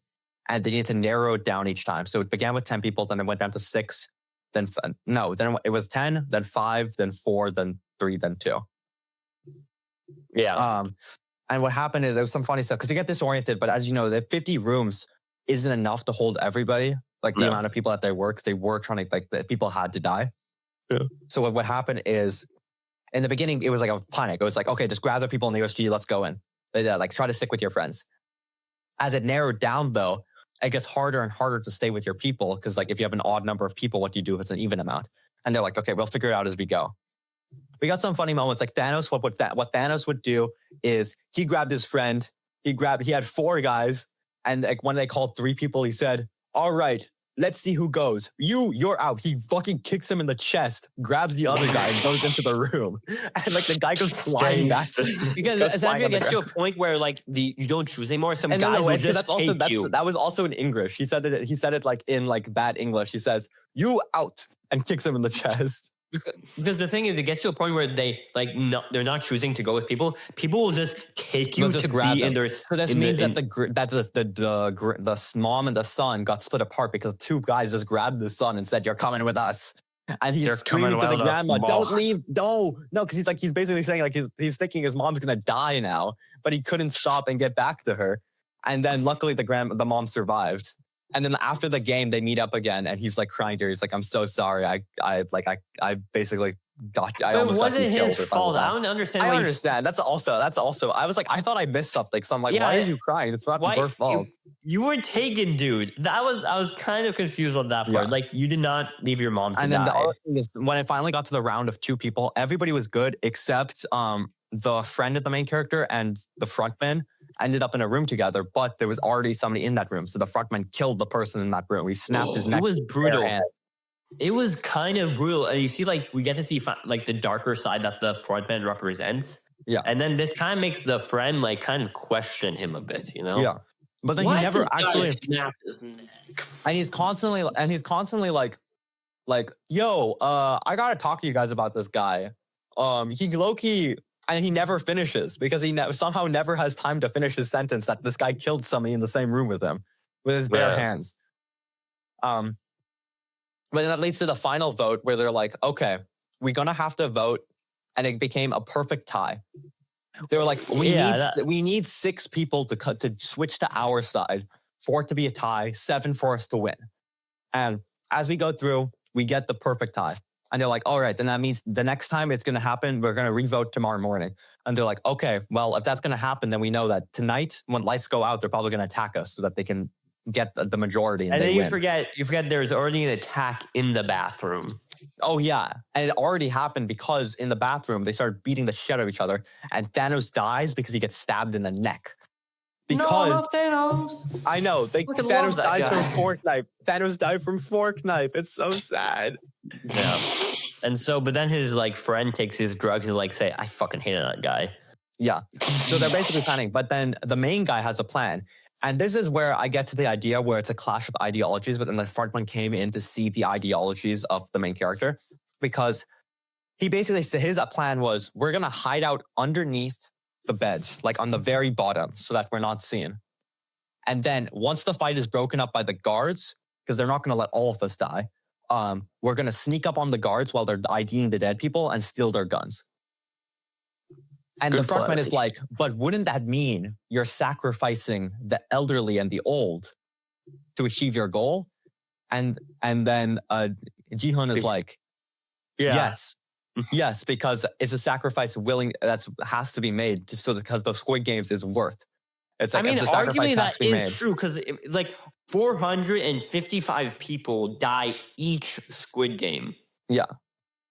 And the what's his name? And then the frontman was like, okay, then I'll join you. That's where I feel like his whole thing was he wanted to see that Ji-hoon was willing to let people die to achieve his own goals. And that's why I think the main reason he played is because he wanted to see exactly. And after he saw, he's like, you know what? I kind of win because if you're willing to let people die to end the games, then how are you better than us? Or But something like that. also, I think he also did this behind the Squid Games people's backs because, like, I feel like unlike one from last season, because what happened was, I mean, we'll get to it in episode 7. But they definitely, I mean, the guards knew who he was. I mean, they knew who he was, but I don't know if they knew if he was in the game or something. No. I think they pretty much knew because there's never player 001 is always the bad guy. Always, there is player 001. But basically, episode 7 is all right. We're gonna storm the headquarters. We're gonna storm the Capitol, baby. basically. So they fucking get the guards. They take all their guns. They kill a shit ton of them, and they get out. But the manager gets locked inside. So they use the manager as what's it called? As A hostage? As a hostage to like get them to get them access to the rooms, and they do that. And they're like, okay, everybody that wants to come help us and put an end to these Squid Games, please step forward and like help us. And like most people don't want to, but like a handful of people do. And it's funny. So basically, the people that do it is the transgender person because they're ex-military, the friend and the other ex-Marine, the main character 001, the dad of like the child with blood cancer, and there's a couple more that I just can't remember. They're like non-named characters. The Marine and the Marines, the other Marine. I already said those two, but there's some other that are like non-named. Yeah, but it's like 10 people in total. And like the some of them the son of the mom. The son was going to go, but the mom stopped him because he's like, "Yeah, don't be a hero." So basically, they slowly move up and they get closer and closer, and they're like, "All right, they go." And like every sense of the way they just it's kill a people. really thrilling sequence. And it's a big thing because what I really like is they didn't just give them infinite ammo. They actually had a big thing where like they're running out of ammo and they need to get ammo. And the soldiers only have so much ammo on them. But they did have ammo in their pockets. But they found that out later when they got pinned down in like the big area because they got all the guards going. So what happens is they sent one guy down, the other Marine of the ex-Marine of the friend, went down to collect the ammo. But this guy is like, I was like suspicious from the beginning. I'm like, I feel like this guy isn't actually a Marine. Or like there's like a reason he's not. They do allude to that a bit. I think he's either not a Marine or he's like dishonorably discharged for leaving or whatever. Stuff like that. Because he was like too scared to shoot back. He doesn't like really know how to use a gun at all. He was always kind of apprehensive of showing his logo and stuff like that. And he was like kind of like that. So I saw it from the beginning. And when he went down to go get the magazines, he eventually got so scared that he just hid in a corner. And he basically made that everybody else died because they didn't get the ammo in time. But they get up. People are dying left and right because, it's literally a fucking war zone in the Squid Game halls. And they're shooting across with each other with MP5s. And they finally come up with the plan. Me and the main character and the friend, basically, he says, me and the other guy, we're gonna go. And they go and they're like, basically, you guys are gonna act as a distraction. We're gonna head to the main area. So they go to the main area and they also get pinned down. So they're trying to get up. Meanwhile, the other people are going. And they're all running out of ammo until eventually 001 takes 2 other people.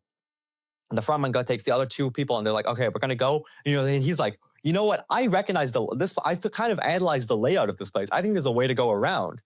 And he's like, yeah, of course. This guy walked in here for like 20 seconds. Now he knows exactly how it's laid out.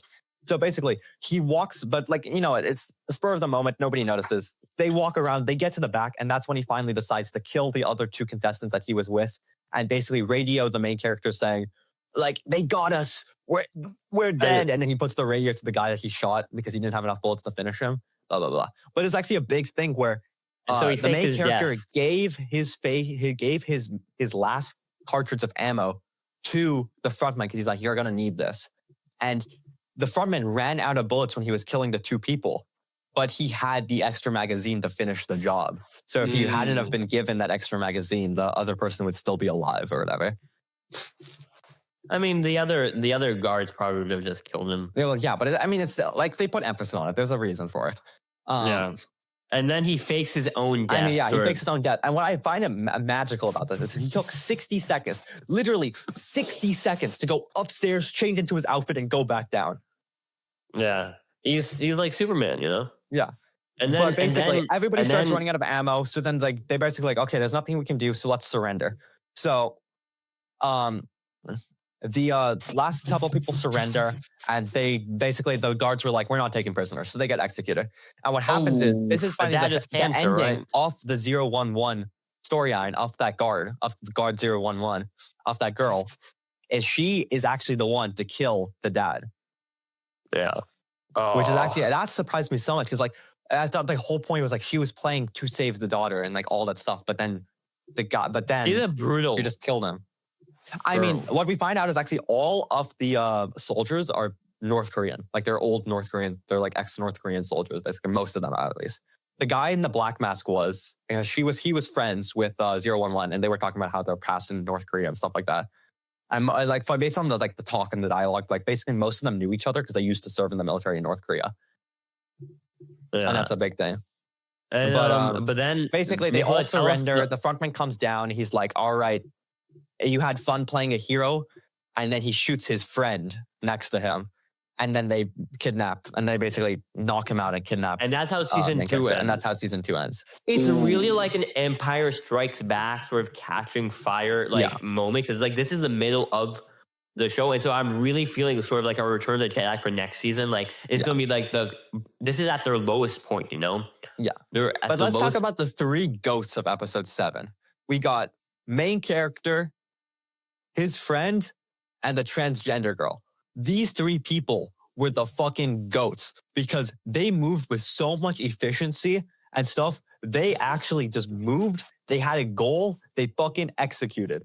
They went in, they killed as many people as they could, and they tried to get as far as they could. And they are actually the fucking goats. Yes, I see you, Aiden. Stop jiggling that fucking Among Us. So I think that's basically that wraps it up. That's Squid Game season 2.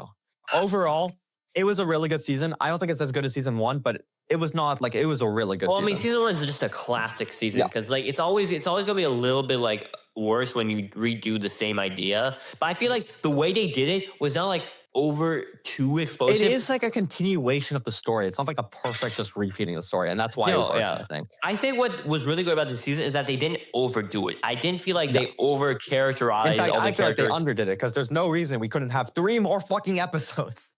I feel like he wants to take those 3 episodes and do to a fuller story for the last season. Yeah, instead of just ending it prematurely.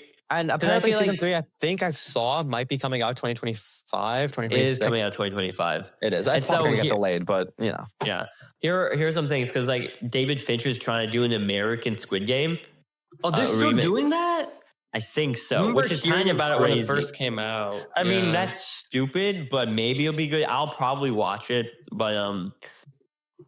but this season was really, really solid. It felt like they didn't try to explode it, because it did build up to the big last episode, which I found amazing. The last episode was by far the best episode of the season.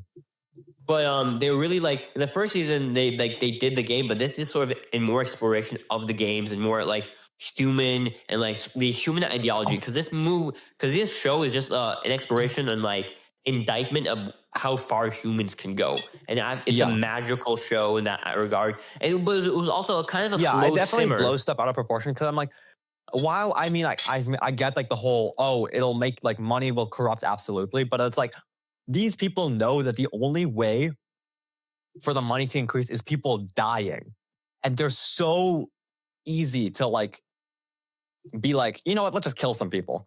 And that's I understand that, but it's like towards the beginning of the season, them being so willing to do it is like, okay, people aren't that willing to just kill people. I don't know, man. I mean, it depends on the people, but like some of the people, I just feel like they weren't. I mean, if they were like 400 Nikolas, then yeah, they would. Yeah, be. Nikola would definitely fucking kill people in the Squid Game. I would too. No, it's a really solid season. I think it just kind of, but I wonder like what Masked Man's like plan is, because like he killed a lot of guards. Yeah. So it wonders like what his plan is. He just gonna waste a few guards for that? I mean, he doesn't really care about the guards either. Squid Games. I don't think he really cares about the guards feel either. like The guards are all just hired people. He doesn't really care if they live or die. For a second, I thought maybe he was also fed up with the games and he wanted to stop the games as well. But I don't think it's that. I think it's something a bit more complex where he wants. I think it's a really much. He was just trying to see how far main character would go for his morals. Yeah, but I think in the end of the day, we are actually the real VIPs. We're the VIPs watching the show. We're the big fat Americans that are watching the show while watching all these people die. You know, from season like we are the VIPs from season 1. Yeah, you know. Yeah, very true. That's season 1 done. So, what do you guys have been watching? Yeah, you guys talk. Guys, you have talked for like an hour and a half about Squid Game. I've been on mute for the past 45 minutes. It was a good season. My mic has been off.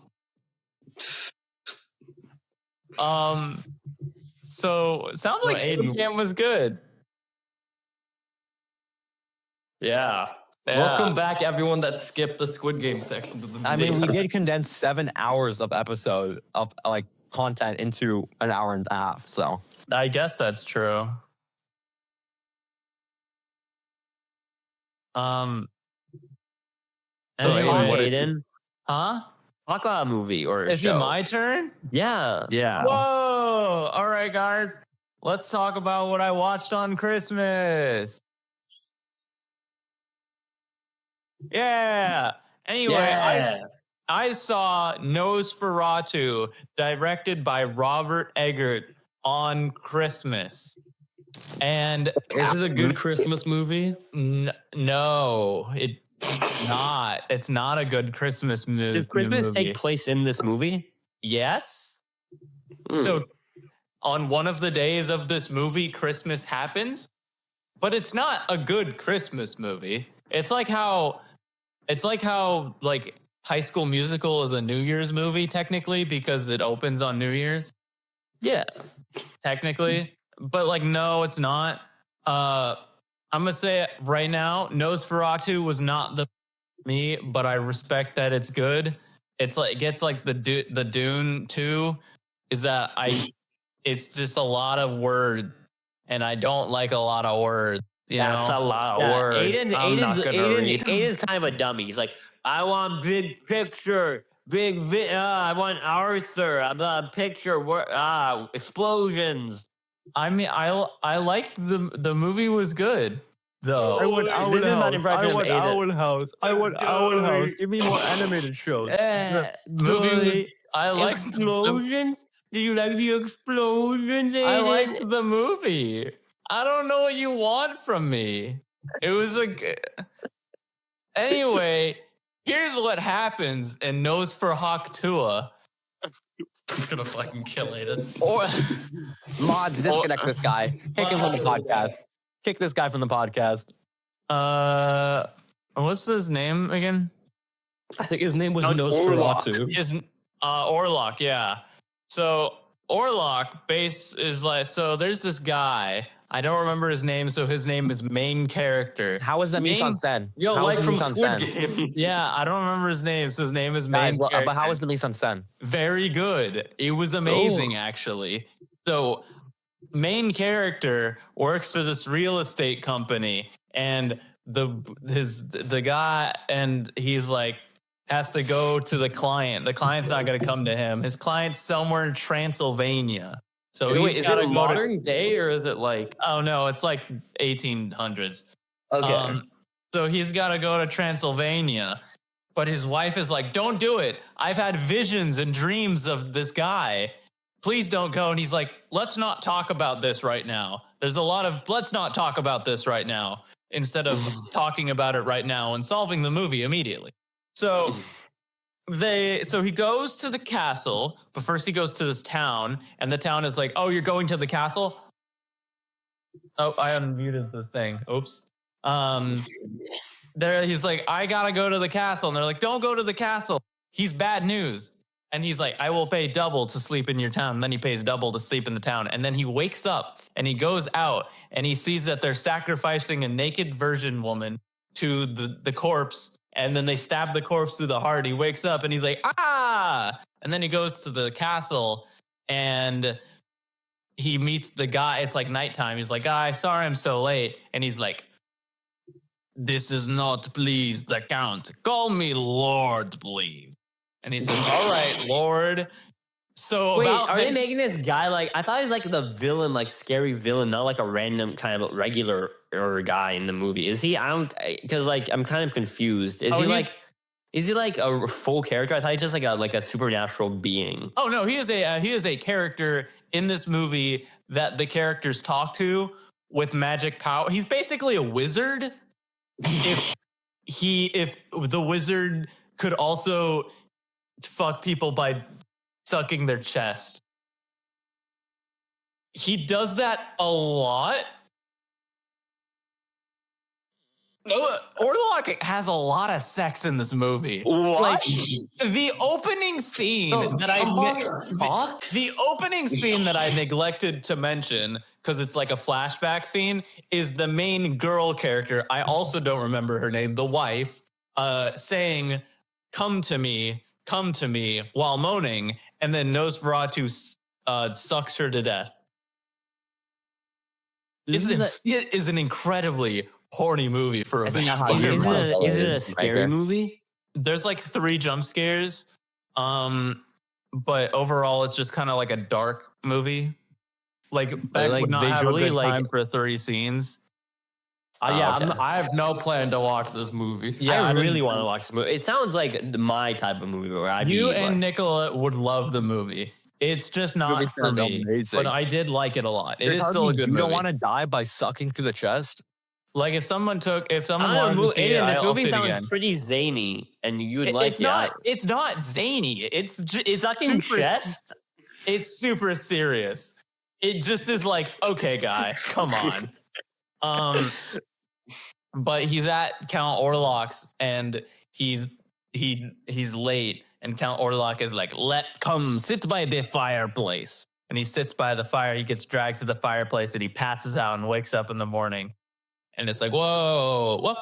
And there's a lot of mischievous things with the main guy at Nosferatu's place. And meanwhile, the wife character is having visions of Nosferatu and is having seizures and fits and things. So they call in the doctor, and the doctor's like, no, it's not Willem Dafoe. It's a different guy. And the doctor's like, I'm not qualified enough for this. Let me go get a different doctor. And that one's Willem Dafoe. But first, let me go to the state penitentiary. And so they go to the jail and they're like, we found this guy. And then the guy is like, I work for Nosferatu. He is the one true Lord, the Lord of all lords. I love Nosferatu. So Nikola, he's basically Nukasaku from Stardust Crusaders. So that's basically how he is. You would also get that because he finished the show. Almost exactly, because there is a fake out scene where they think Orlok is in the coffin, but they reveal it and it's the henchman guy. So it's almost exactly Stardust Crusaders. Wait, So Nosferatu is Dio. Nosferatu is Dio, yeah. Why is Beck apologizing back there for? Because people. Yeah, because we're watching. That was the storming. Oh, this is the show. Anyway, he gets. So anyway, the guy gets sent home after selling his wife to Nosferatu, and they get all sad. He's dying because he was sucked so hard by Nosferatu multiple times over the course of like 2 weeks. Is this like a vampire movie or not? Like it doesn't feel like a gore. Oh, he is like the least vampire you've ever seen. Okay, imagine in your mind what Nosferatu looks like, right? Yeah.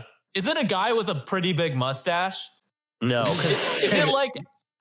Would you imagine, would you believe me if I told you it's a guy with a big mustache? No, because Aiden, this is the original. This movie is just adventure. No, this is the original Nosferatu. Yeah. Guess what? SpongeBob isn't even in this movie, so that was super confusing. For anyone who wants to know, I have seen a little bit. I think a little bit of the original Nosferatu from the 1920s. It's like a silent film, right? I'm trying to find an image of him that's like actually good. Because I cannot find the image of him from the new movie online or something. Yeah, there's like no good images of him because he's in darkness for like 95% of the movie. Was he scary though? No, he's just an old guy. Here, I'm sending a photo of what he looks like. Is he like a big guy? Like a tall, big guy? He's kind of, but he's also just in a big robe. Like you do see him fully naked at one point, and he is just a human guy. Yeah. Here, I sent a photo if you want to look at it. Look how big his mustache is. Yeah. He looks like my grandpa. This is him? He looks like He looks like my grandpa. That guy does not look fucking scary. He's not. He has like gross fingernails, and he's like a rotting corpse. But like, look at his. That's just a guy. That's just straight up just a guy. I mean, at least the makeup looks really good because it's actually just this guy. Yeah, no, the makeup's really good. But like, I don't know. And then like the plague is also happening at the same time, and Willem Dafoe is like, I fucking hate when the plague happens. And then Willem Dafoe is like, we must sacrifice the woman. And also there's like this other family that the wife has been staying with, and they all get killed by Nosferatu or by Orlok. Because Orlok is fond of his lobster. No, and Orlok is like, lobster? In 3 days, I'm gonna kill you in 3 days. So they have 3 days to beat the guy, and then they do, because when Willem Dafoe was like, when the cock croaks, and the day on the cock when the croaks. That's basically Willem Dafoe in this movie. In the original I hope you like that, because that's also kind of how he is in The Lighthouse, except even better than that. Oh, that's good. That's great. In the original Nosferatu, Nosferatu is just like this. Yeah, no, Nosferatu speaks a lot. He's a very prominent character. I don't know. It's a good, besides the plot being like, this doesn't need to be 2 hours long. The plot, characters, and besides story. the plot besides it being as long as it is, it's a very good movie. Well shot.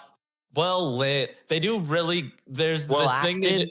Well acted. They have lots of half of it's in black and white. Whenever it's like a scary scene, it's in black and white. Or whenever it's nighttime, Oppenheimer. Or whenever it's in nighttime, it's in black and white, which makes it really clear when it's when he in the beginning, when the main guy, when he wakes up in the morning, it's all black and white and dimly lit, and then he wakes up and it's all bright and colorful. So it makes really good juxtaposition. Just based off the trailer, this movie looks like peak gothic. It's a great looking, sounding everything movie. Besides the plot is like, all right, guys, come on, we gotta get too far. We gotta kill the vampire by burning down the house. okay, but then the guy actually fucks his dead wife? What? What? Did the people you were watching with like the movie? Yeah, I mean, they liked it more than me, which is fair.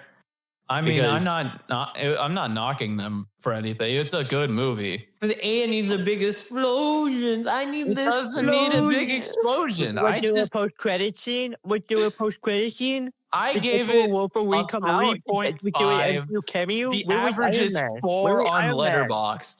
I think that's still pretty good. You give it a 3.5? I gave it a 3.5. Where was Deadpool and Wolverine? Where was Deadpool? But no, it sounds. I do want to watch it because I want to see. Or if you see it, I'll watch it with you. Or Okay. Nikola, if you want to see it, I'll come. I I'll do watch wanna it with see you. it. If all you guys go, I'll go with you. Yeah, I did that for I'll watch- Alien. Okay. I'll Because watch last it time you again. didn't invite me. That's not my fault. This was not an This is not an event organized by me. No scheduling talking in the That was podcast. fine. Leave it for the Patreon. Leave it for the Patreon. Leave it for the Yeah, Patreon. yeah, no, you see, we can't leak the Patreon, guys. Yeah, but basically they defeat Nosferatu by it being sunlight on the third day, and he was having sex so hard that he forgot that the sun. Oh, yeah.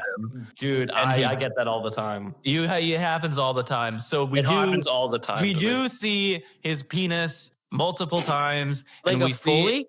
Guys, Yeah. we need to see this movie tonight. I did send the photo of the actor, of the main character with the prosthetic penis. You can go look at it in the general. Nicholas Holt is the main character. Yeah, he's the main guy. Okay. And he does a great job. He's like for like the middle half, he's like sick and dying. So then it switches to being like the female lead, but still very good. Yeah, yeah. No, it sounds like really good. I might watch it with you. If you watch it, I'll watch it again. See if There's my, see if it opinion changes your changes. opinion because now you know it's coming. yeah. You know it is coming. Nosferatu for sure. Yeah. No, it sounds really I cannot good. wait for you. If you liked William Dafoe in this movie, I cannot wait. Willem for you. Dafoe is very good in this movie. If Oh, you liked this movie, I cannot wait for you to watch The Lighthouse. Because How Yeah. is Lily based on Rose the way you Depp as like the described him, main woman? the way he No, acts in she The was Lighthouse good. is so good. Again, for a lot of the movie, she's kind of like possessed a little bit. She's weird.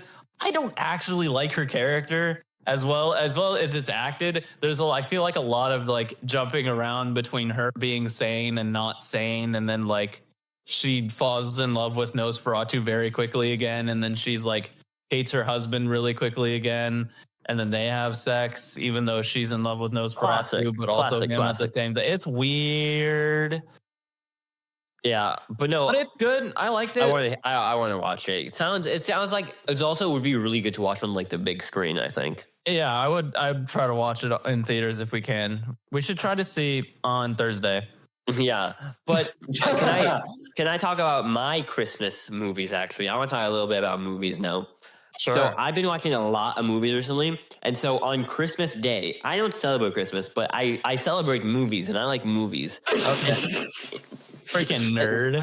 I celebrate movies. I'm a film guy. I'm a I want to cinephile. talk about the audio and the sound design and the mise en Okay, so let me scène, talk not- to you about not the audio "Ooh, of big Good explosion." Luck Charlie, It's Christmas. Hell yeah. Eek.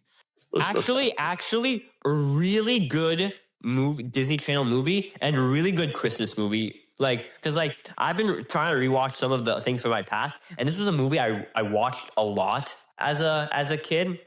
And because like all the Disney Channel movies, like the Zack and Cody movie, the Wizards of Waverly Place movie, which I talked about recently, and so the Good Luck Charlie Christmas movie, I watched it a lot. Like, and it's a like rewatch it holds up really well. Like I think more than Wizards of Waverly Place movie.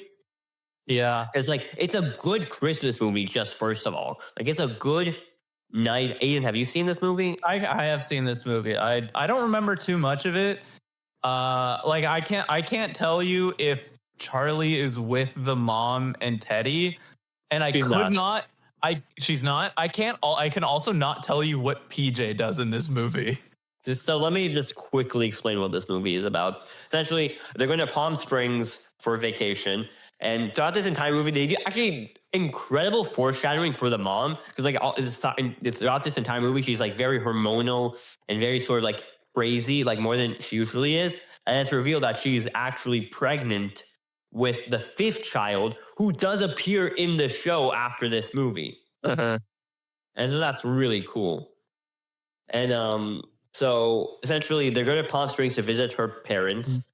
And but then Teddy decides she wants to go, like, over spring break, she wants to go with her friend Ivy to vacation, but the parents are saying, you're not ready. But then the airline stewardess says, like, we have a free ticket for anyone who wants to, like, sort of leave. Only one person available though. So she leaves, but then the mom goes after her. But because it's 2 people, they can't get 2 people on the same flight. So they have to make a long road trip to get to Palm Springs. And so essentially the movie is just them 2 in their relationship and getting to Palm Springs. And that's the goal of the movie. It's a road trip movie. And simultaneously you follow Bob, PJ, and Gabe as they're at the parents' house. And the mom doesn't really like Bob. And Bob's whole thing in this movie is just the thing that Charlie breaks stuff, and he's trying to get Charlie to stop breaking stuff. Isn't this the paintball one though? It is the paintball one. Okay, that's what I remember, and I remember not liking the paintball stuff. I actually really remember liking the paintball I thought stuff. it was I thought it was boring. Okay, because Gabe's implied in this movie is that he likes this game called Galaxy of Death 2, guys. Gabe Like would Chuck like that movie. Gabe loves that kind of shit. Yeah. By Chuck Jablowski. And he comes back. And so essentially he wants to play this game, but he doesn't get to have his like console with him. But then the grandpa has a console, and then the grandpa gets addicted to the game, which is pretty funny. Yeah. And then PJ's thing is that he used suntan oil instead of sunblock, and now he's just like fried up like an onion or something. That like would be PJ's plot. He's just fully red this entire movie. And then they want to go. They essentially get to a point where they know where Charlie and Amy are going. Teddy and Amy are going to be, so they're going to go meet them. But then on the way, they get intercepted by the real life version Galaxy of Death game, where like they play on Christmas Eve. Because here's the reason why they do this game on Christmas Eve. Most of the people who play for him are in India, who make the game are from India, and they celebrate, and they're Hindu, and they're either really socially inept white guys. Who don't have anybody on Christmas Eve. So probably back in Nikola in a few years.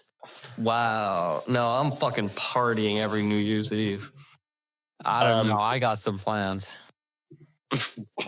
But and so they Stay actually tuned, guys. they play the full game, and then Gabe gets the stone. Yeah, and then I remember that. And then so the emotional arc of this movie is whereas Amy feels like, Teddy, you ruined Christmas, and then she's like sad about it. And then their fucking luggage gets stolen, and then they go inside. They do a thing where they get makeup with each other by like doing this elaborate dance sequence in front of everybody, getting money, and they go back in the restaurant. And the woman who stole their clothes is in the restaurant, and then she like cries when they go up to her, and they're like, "My mom also kicked me out on Christmas Eve or something like that." Yeah, I remember this part too. And then they get the near mom. the end of the movie, right? Yeah, they get the mom and this part. the daughter back together, and she keeps the top. It's like at an ice rink, right? Am I imagining It's that? not like a restaurant. Okay. And so, but then they get back together. The whole family meets up together when the guy who ran the game, Chuck Jablowski, he managed to get, because Gabe won the game, a helicopter ride to the restaurant. And she announces, oh, they're having a 5th baby, and that sets up I think the next. Good Luck Charlie had 4 seasons. Okay. Oh, wow. I don't remember. I I know think season. I don't think it's in season 3 because I think season 3 is when they do the house renovations and they have the Muppet episode. Yeah, I remember that. Let me just look up really quickly. It might just be season 4 because I don't ever remember the 5th child being more than a baby. Yeah. It was 4 seasons. Which is surprising because since most Disney Channel shows end after 3-ish seasons, and then they always rebrand the show so they don't have to pay their actors more money. Yeah. Like Bunked or Bizarrevark or something But then I watched Black Christmas, which is like an iconic sort of Christmas horror movie that's from the 70s. And it was like one of the first like sort of psycho thrillers. I'm not going to talk about the plot. I found it actually quite boring, like for a horror movie. Like there's not enough that happens horror wise to be interesting. And like I found the movie just like okay. It's like this guy just killing a sorority house full of girls, and he manages to get most until one. And then at the end, they managed to like get who seemingly did it.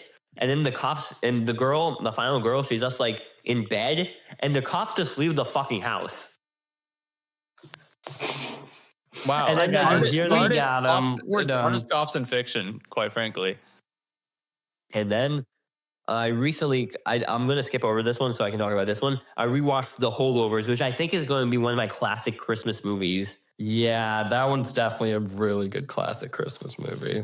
It's such a solid film and works really well. It's just like a great plot, Beck. Yeah, I've seen it. I wanted to rewatch it this year, but I just never got around to it. I missed out. I have not seen it. Because like I want to watch it like before Christmas one year, so like I don't know, maybe I could technically watch it like now, but like I kind of want to just do it. I mean, like, there's also during New Year's in Christmas the time. movie. Oh yeah, there is. But and then I watched this sort of movie that is I couldn't like really find it in theaters, so I just pirated off a website called The Order. And yeah, that one. it's a movie about like it's like a very kind of like based off a true real story movie. It's like an FBI thriller where Jude Law finally like he's against some like white supremacist group called The Order. Nicholas Hoult is in this movie as the main white supremacist bad guy.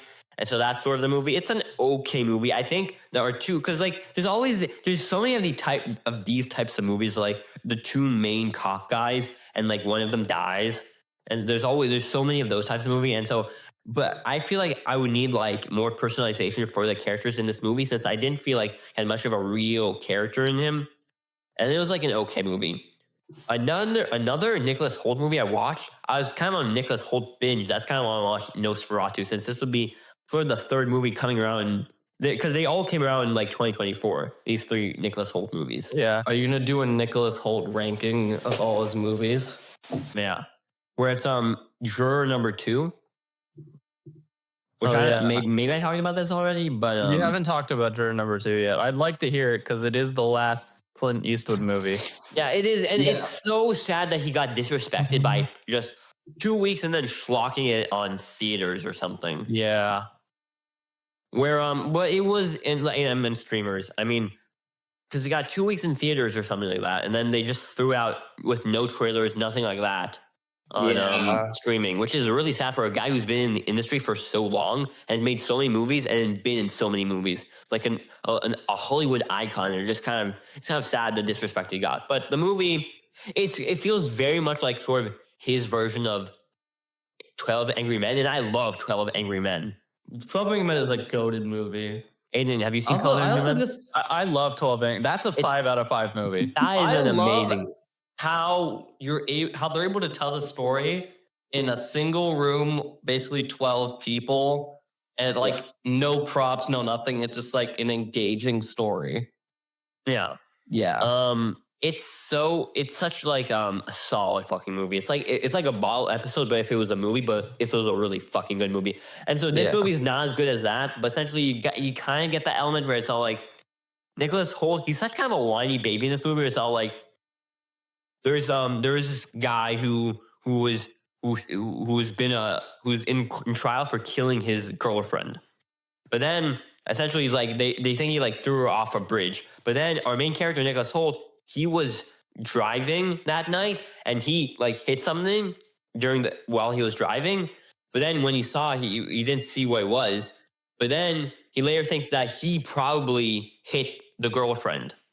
Mm-hmm. Yeah. So he was kind What of is this? It suspicious. ends with us? No.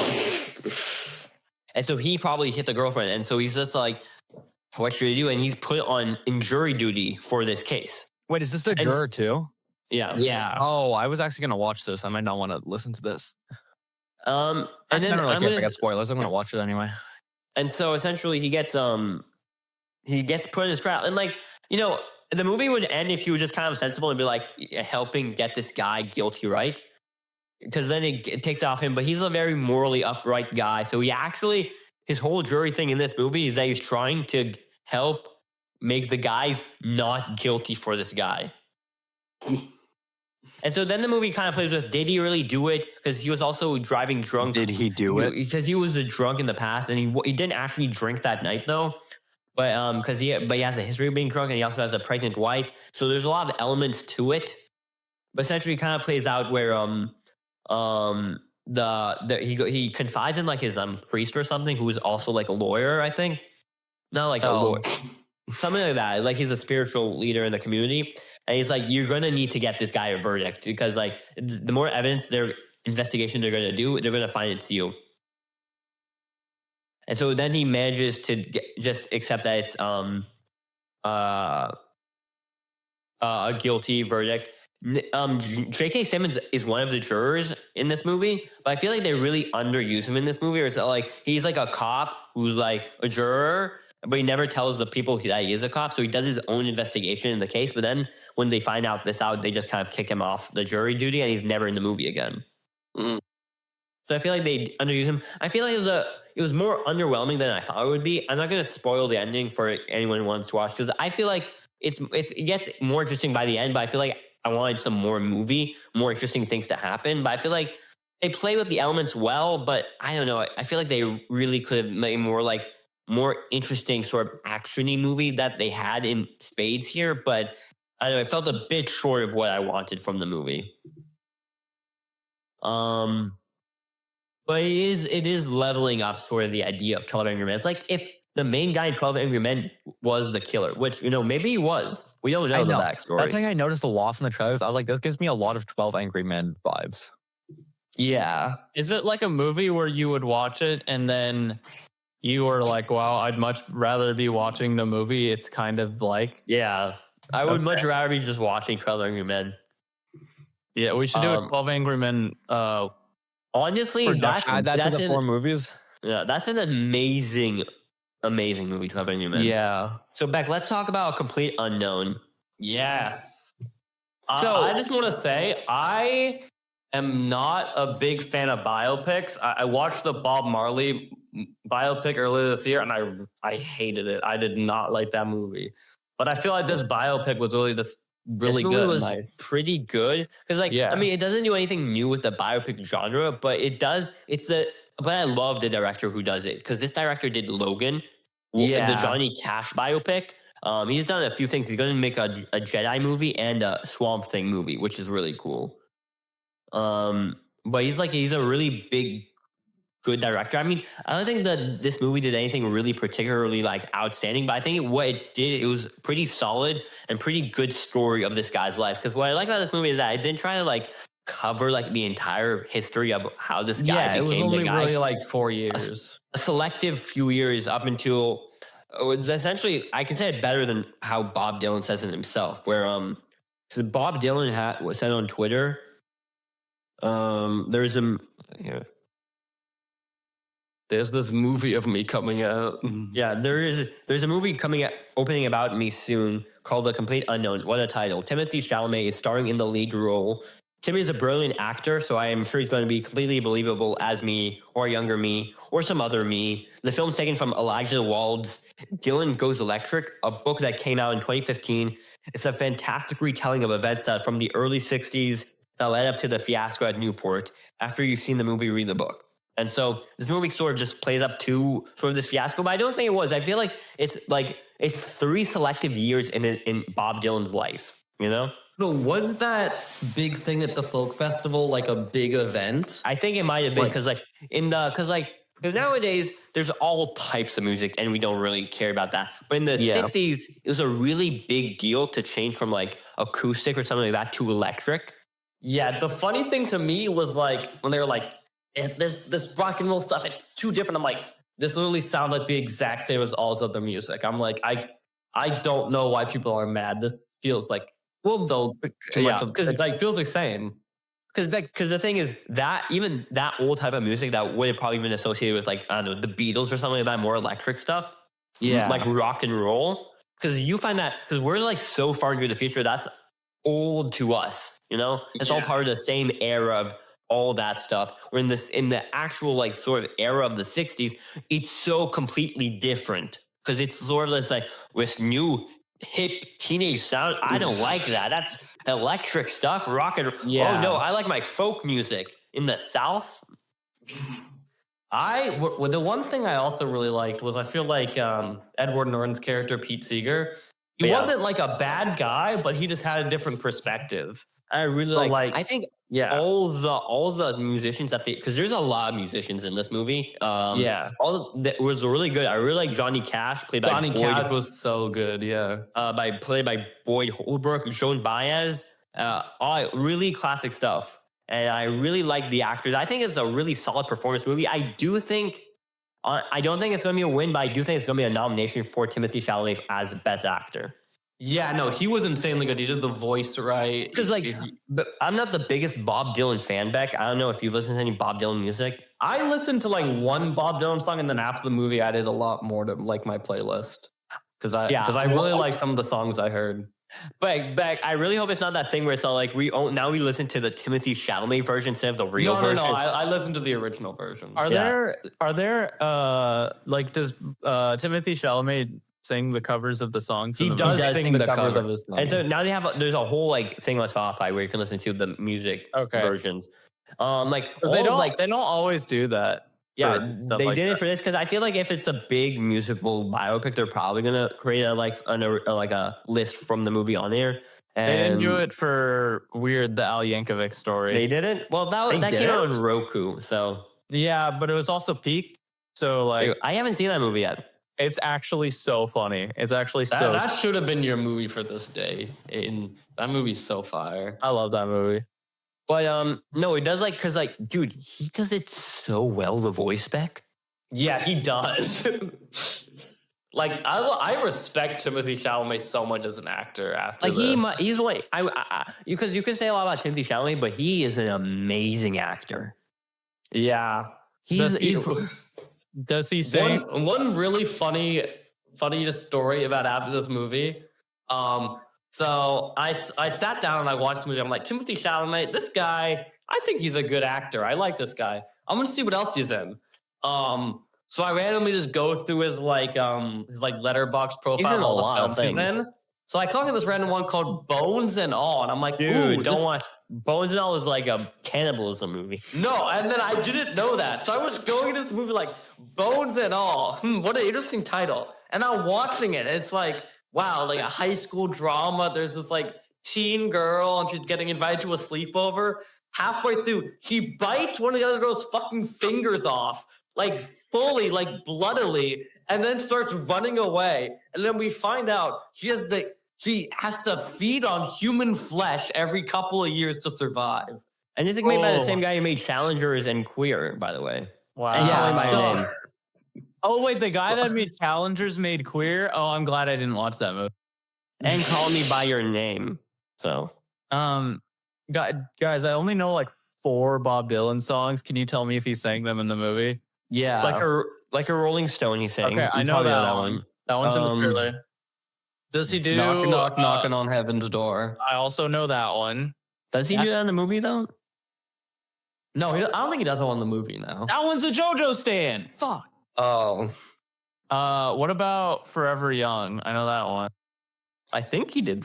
Wait, I can check the. I think he does Spotify Blowing in the playlist. Wind. Does he do Jack and Diane? That's like the one big one that I know. I don't think so. He doesn't do Jack and Diane, really? Does not do Jack and Diane. That's kind of crazy, I'll be honest. Okay, but Beck, wait. So you watched Bones and All fully?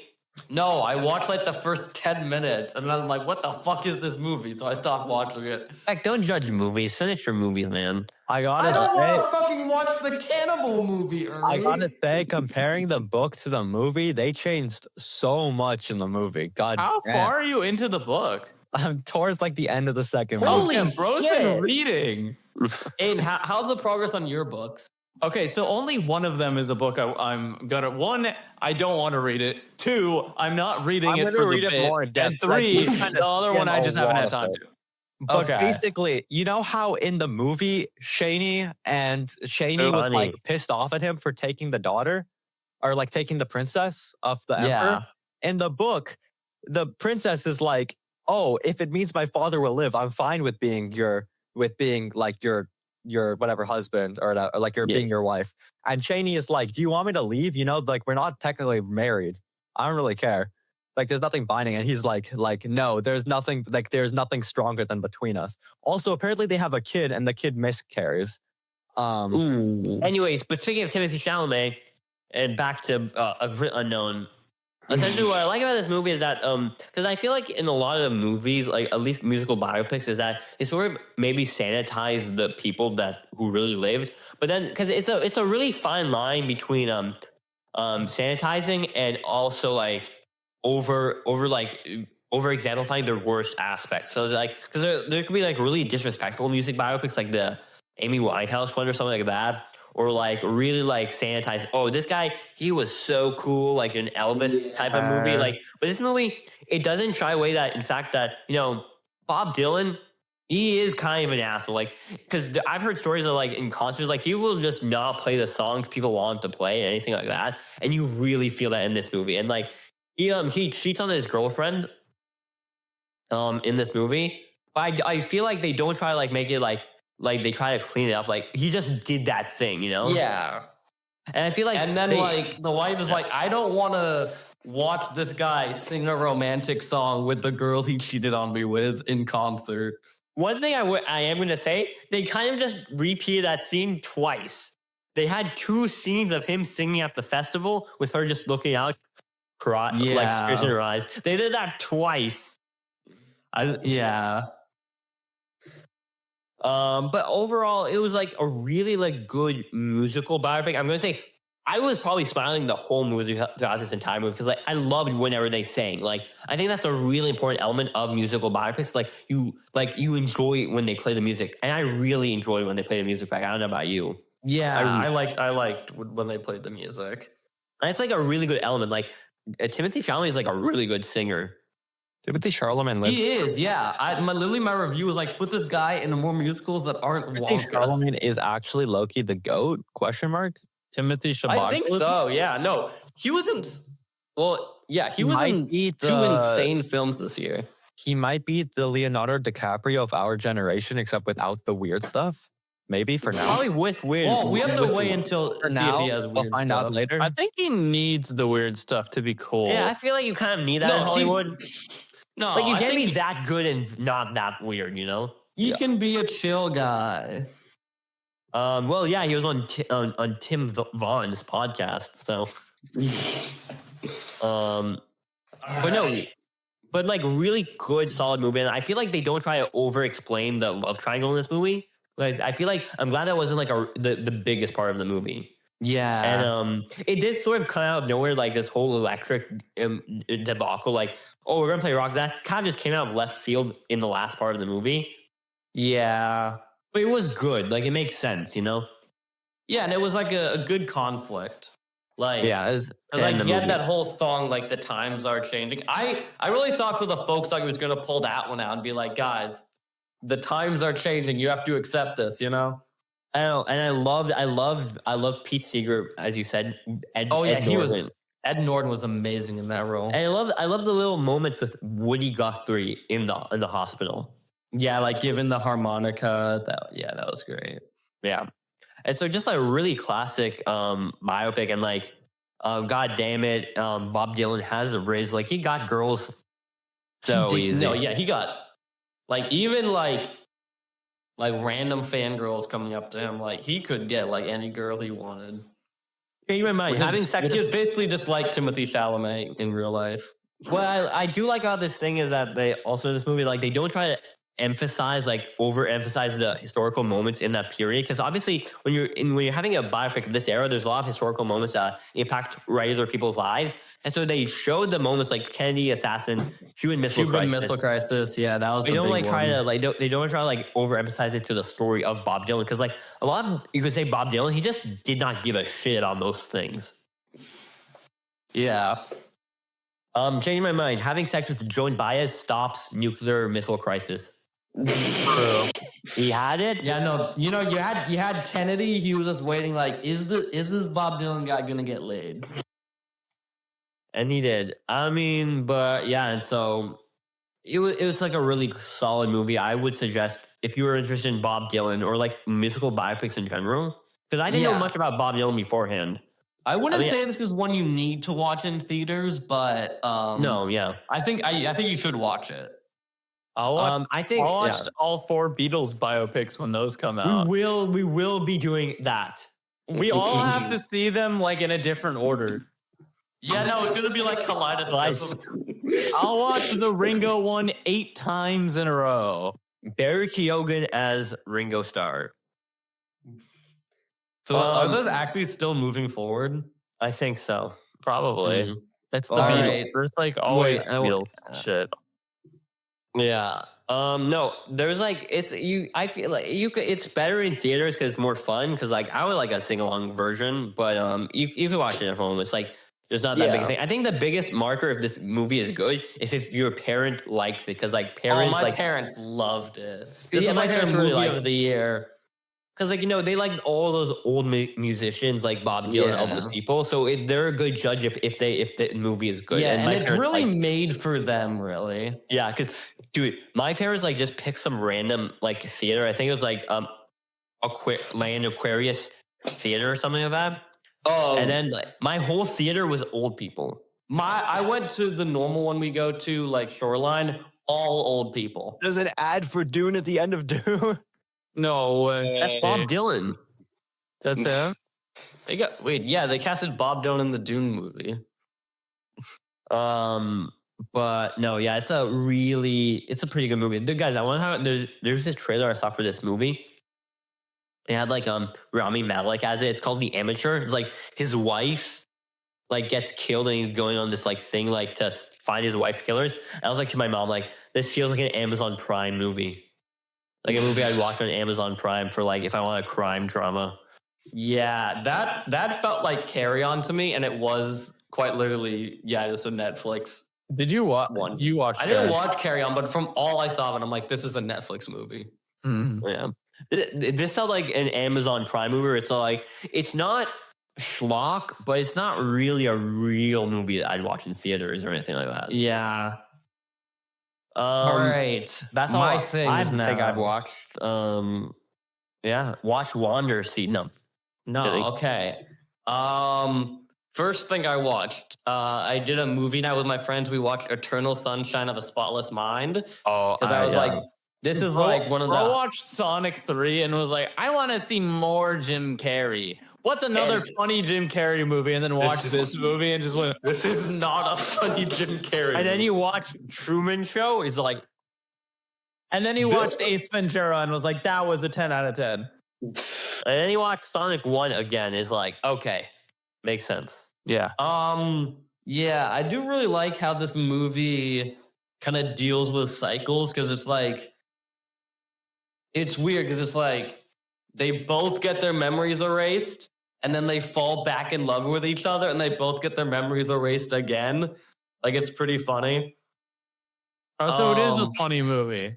Yeah, it's pretty funny, but it is like kind of, most of it takes place with like Jim Carrey in his dreams being like, guys, I really love this girl. Yeah, it's a good movie. It definitely shows Jim Carrey's range because like he can play this really like sad guy, like the sad loner guy, and then he can also play like, you know, Funny Dr. Eggman. Robotnik twice. Yeah. Yeah. the other thing I watched, this one's a real comedy. like I watched The very drunk Hangover time. Part 2, baby. And it's I just watched- it's just a worse movie, isn't it? It's just The Hangover 1 again. But it does do like, I don't know if I got this a trope, but I thought it was really funny. So it's like, guys, it happened again for like the sequel. And it's like, because like, first thing it was like, yeah, I mean, this can only really be like a one-time thing when they I'm never when drinking. they get blackout drunk and then they're like, okay, we're gonna be fine. And then it's like they have to like be like, oh, it happened again, bro. Wait, Uri, Yeah. you seen this? I'm never drinking I've seen again. all three. Okay, This and then isn't where I parked my have you- car. is it I'm top? probably gonna watch the third one. Beckett's just top to finish good it. thing, right? No, this time it's like a random ass the brother of the bride in the wedding goes Oh. missing and they have to find him. Okay. Yeah, but I mean, I think these movies, I realize it's just a fun time to just put on in the background while I'm doing stuff, and they'll just be like random funny ass bits that'll happen, and I'll just have like a good time. That's Yeah, good. no, it's they're not the most like insanely like yeah, they're amazing- definitely junk food movies. Yeah. God, I Well, love I this mean, term. I they're- love this they're term that we're entertaining. leaning on. I love this term that we've sort of invested into But movies. like a junk yeah. food movie can still be good. Like the first No. movie is definitely like a 9 out of 10 movie. Like yeah, that, I would say, no, that's more of a realer movie. I would say it's crazy that this is the guy who made Joker 2, or is it? Yeah, no, Hangover I- 2? Joker, Joker 2 or The Hangover 2? Same guy. I Same mean, guy. you can see the Todd similarities. Phillips. Um, What else, Beck? Okay, next thing I watched. Okay, I'm not going to get fully into it, but I do want to bring up like this idea that like kind of like came into my mind today. So as I said before, I'm watching Pantheon, and Wait, you I'm couldn't find season 2 though. pirating season 2 on my laptop, so it's so annoying to watch. Is it But like- I'm watching Is it? it big Chinese subtitles? Gaming now, gaming now. No. Luckily, I've had a good But when are we gonna finish track Megalopolis? record of piracy. But I want to say, first of all, I haven't finished it entirely, but I'm just in like I'm in the last 2 episodes of season 2, and I think this show might be one of my favorites of all time. It's so Really? good, especially in season 2. But the one thing I want to talk about, because this is something I've noticed in a lot of shows that I like. It's like sometimes like the best way to end a show, I feel like, is like a 30 or like 20-year time jump. And what do you guys think about that? I don't know. Sure, it's definitely the a best way to end the a show is to do It's the time definitely jump. not the best way to end the show. Yeah, no. I mean, I've seen a lot of shows that do the time jump at the end. I don't like it. I I'm mean, it gonna say sometimes my works. favorite endings are always the ones where it's like you wish you knew what happens happened after? next. Almost The only one like I Adventure Time. read- The ending of Adventure Time. We don't really know what happens to the characters, but it's like not a bad ending. Like they go It's on like and live not their even. lives. It's not even like a time. I mean, it's like a time skip in the way that it starts off with like Shermie and Beth, but we still see like the But, real like, the finale. I know what ending they're of talking the about. show isn't I really don't. isn't really a time jump. Same Yeah. with like BoJack Horseman. Like it takes place like a couple years, but it's not like a Yeah, time I jump. feel It's like- one of the best I feel endings like- ever. Yeah. I feel like there's like 2 different types of time jump. There's like the 2-year time jump, and then there's the 20-year time But I'm jump. thinking of like even with books, sometimes a book, I'll finish a book and they end the book with like, it's not a cliffhanger, but it's like, we don't know what's next for the characters. And, And it's like you want a 40, like it's like you want a 40-year jump. You want to know what happened to these characters, what happened for the rest of their lives. But it's like, it's almost better because we don't know, because then it's like you can make it up for yourself, or it's like, we're I not supposed see to. where you're coming from with that. But I also think like when we're talking about like, I'm not necessarily saying like for movies. I'm saying like if we're talking like a 6-season TV show or like something longer like that, I think a 20 year time jump or a really long time jump is good. I think you're 'cause you just get to stuck in see. Disney's I think mindset. that, Beck, I think it's because a lot of the shows you watch have that time jump. I think if you Okay, were to well, watch are a there any show- bad Just like the examples? kids show. And Beck, I don't know if you're gonna like this one, but I think both Amphibia and Owl House don't necessarily need the time jump. No. Yeah, I don't think they do either. But do I'm they even have the time jump? They both It's have a- time jumps. They both have like That's- 5-year time jumps. 3-year time jump. Okay, they have a time jump in it. This guy has Like, to be Yeah, that's what I'm saying. I'm saying like there's like the 3-year time jump and the 20-year time jump, and I feel like Wait, what shows do you know that have a 20-year time jump? There's only a Parks and few Rec. I can think of. That has a 20-year time jump? It has like like a bunch of time stops on like the timeline. yeah, but like what I'm mainly thinking of is like the time when it's like, and also like The Good Place has another really good that one's like more than like 20 years. That's You know what like, has a good time jump? The end of Barry. That's a good time jump. 'cause yeah, like Barry. Yeah, like something like that where it's like it's weird because like it changes everything, but it also is like still familiar. Yeah. I think the best time jumps for endings are like if you put it like a year after is the max be before then it starts to get like, all right, guys. Like I think a week is the perfect amount of time jump for a story. I think for a movie, but for a show, I think it's the longer the better. Interesting. Because the thing is, it almost feels the story feels like settled after you do a time jump. Like I want the story to happen like in the now, right now. But when you do a time jump, it feels like, oh, so we're kind of we're removed from that where the story currently left off. Yeah, I and mean, that's kind of. I feel like it's that's more why of I'm like saying. an epilogue, you know? That's why like I'm you can saying see how it all ended up. I'm saying like week time jump is good because at that point they're like kind of in the normal, but still like is lingering super presently on everything. I'm gonna say I'm not the biggest fan of the time jump in general because I prefer to have our stories end where they end now. Because like Beck, something like this is very comparative because they came out on the same day. The end of Succession and the end of Barry. Because the end of like Barry would do a time jump. Succession ended now. It ended in the moment. yeah.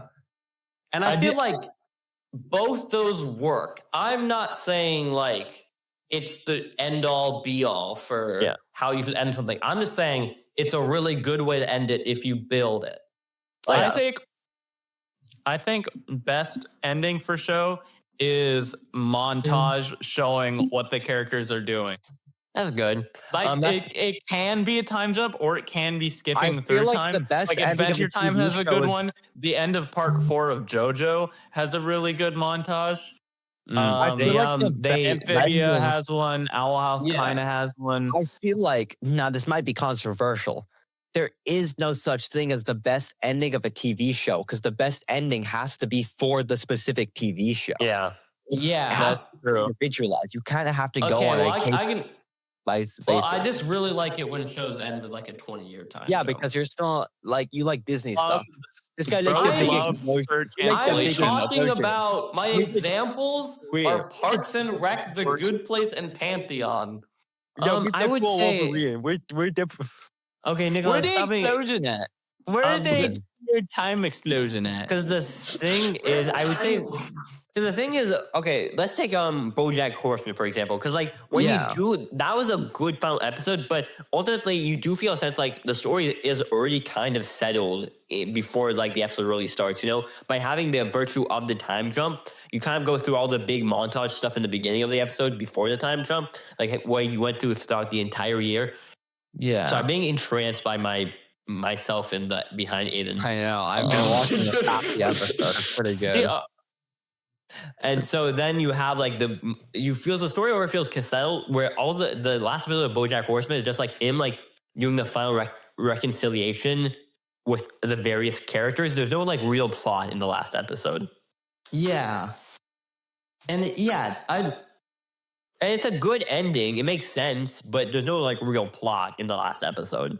yeah, it's just like it's amazing to see the character resolutions. Yeah, And yeah. I feel like Aiden, like what you're saying with like the week-long time jump is like, I mean, are you talking like week-long for like a movie or for a show? Because I feel like for a show, since you've known these characters longer, it's more satisfying to see how they are like 20 years after the events of the story. Here's the thing, Beck. Do you know what pisses me off? Is when What? we get a beautiful episode and then it jumps 20 years and it says, oh my God, I haven't seen you since the events of the TV show.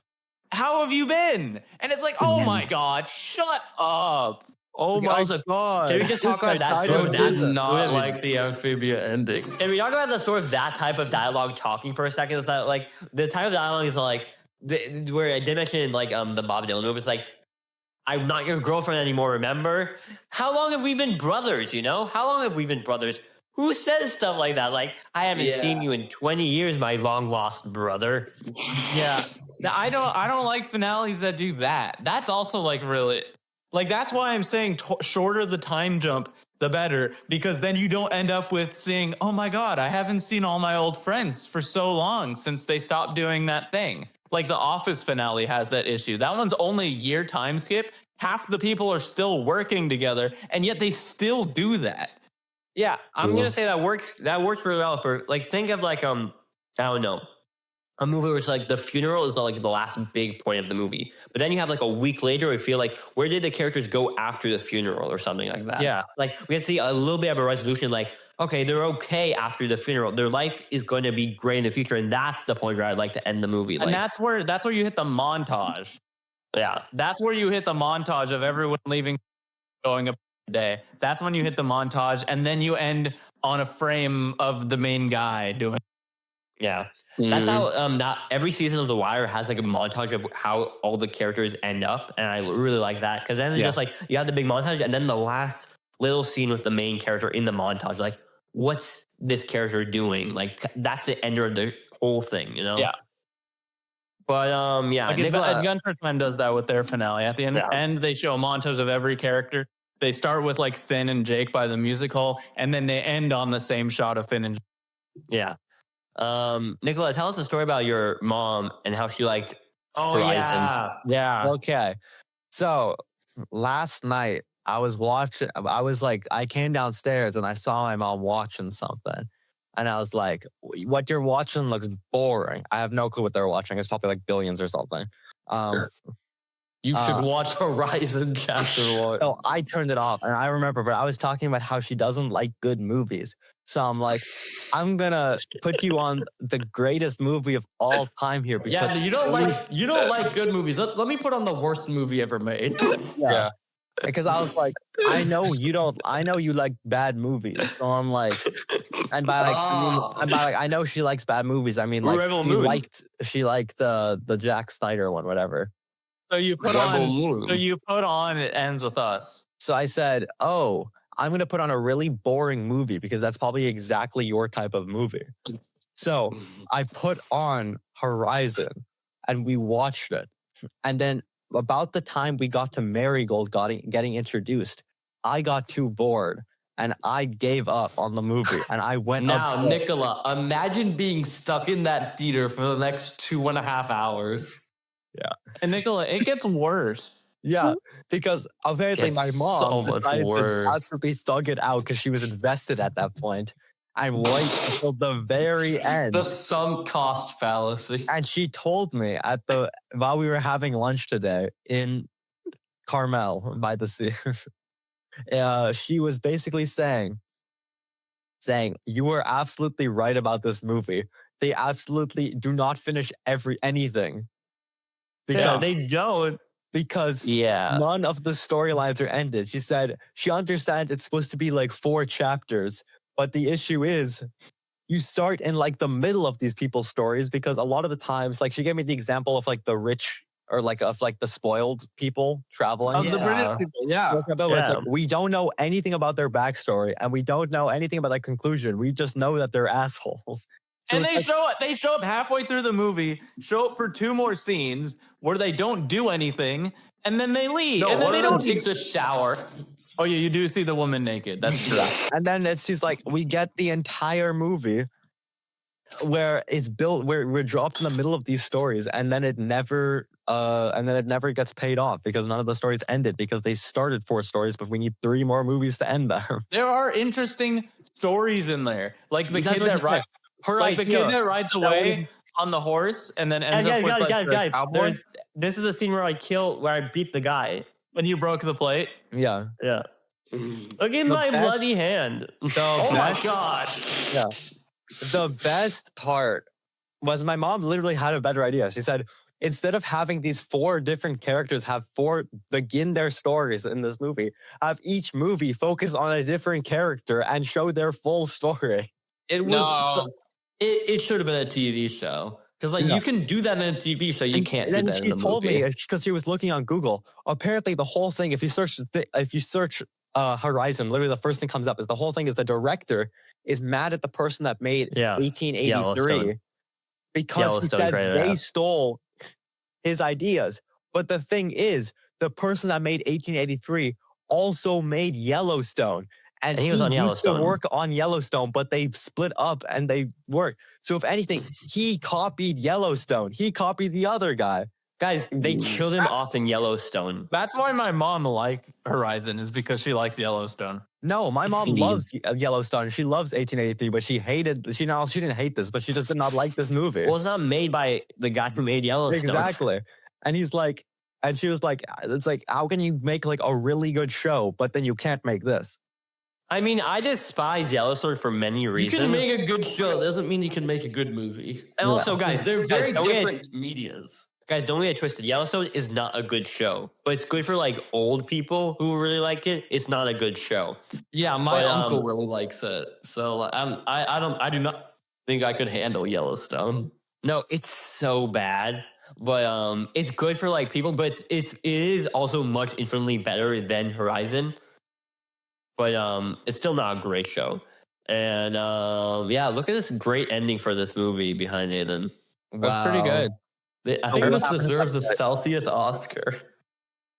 Anyway, but no, I found that really funny. Are you going to tell your mom to watch Megalopolis, Nikola? I told her to, but she's not paying $10 for it. Oh, yours on the Max? Is it free on Max? Oh, wait. No, we pirated it. We did pirate it. My bad. I don't know if you can say that online. We watched the first half of Megalopolis together. Yeah. When are we going to pick this out? Yeah. We should finish it on New Year's. We should finish on New Year's. The movie ends when the time clicks over. No, because the movie does end on New Year's. The movie ends on New Year's. It does end on New Year's. Holy shit, we do need to do that. We do need to do it. I told you, I'm the thinker. I'm the thinker. Beck, tonight, figure out exactly how many minutes left we have of the movie. I'm not fucking doing that. I need you to do that so I can calculate how much time we have to watch all the shows. We are not timing it. Yes, we are. Timing it back. Holy we are shit, timing it to when the baby freezes time. If you want to time it, you time it. I'm not doing that. I'm gonna do it. We're gonna show up a little bit earlier, Beck, so we can do it all. Anyway, does anybody else have anything else left to say? I think that's everything we've had to talk about. I have all right, I guess that's all. I watched the whole movie. It doesn't seem like anyone's watched anything else. Remember to always use Celsius. We'll see you next time. And bye-bye.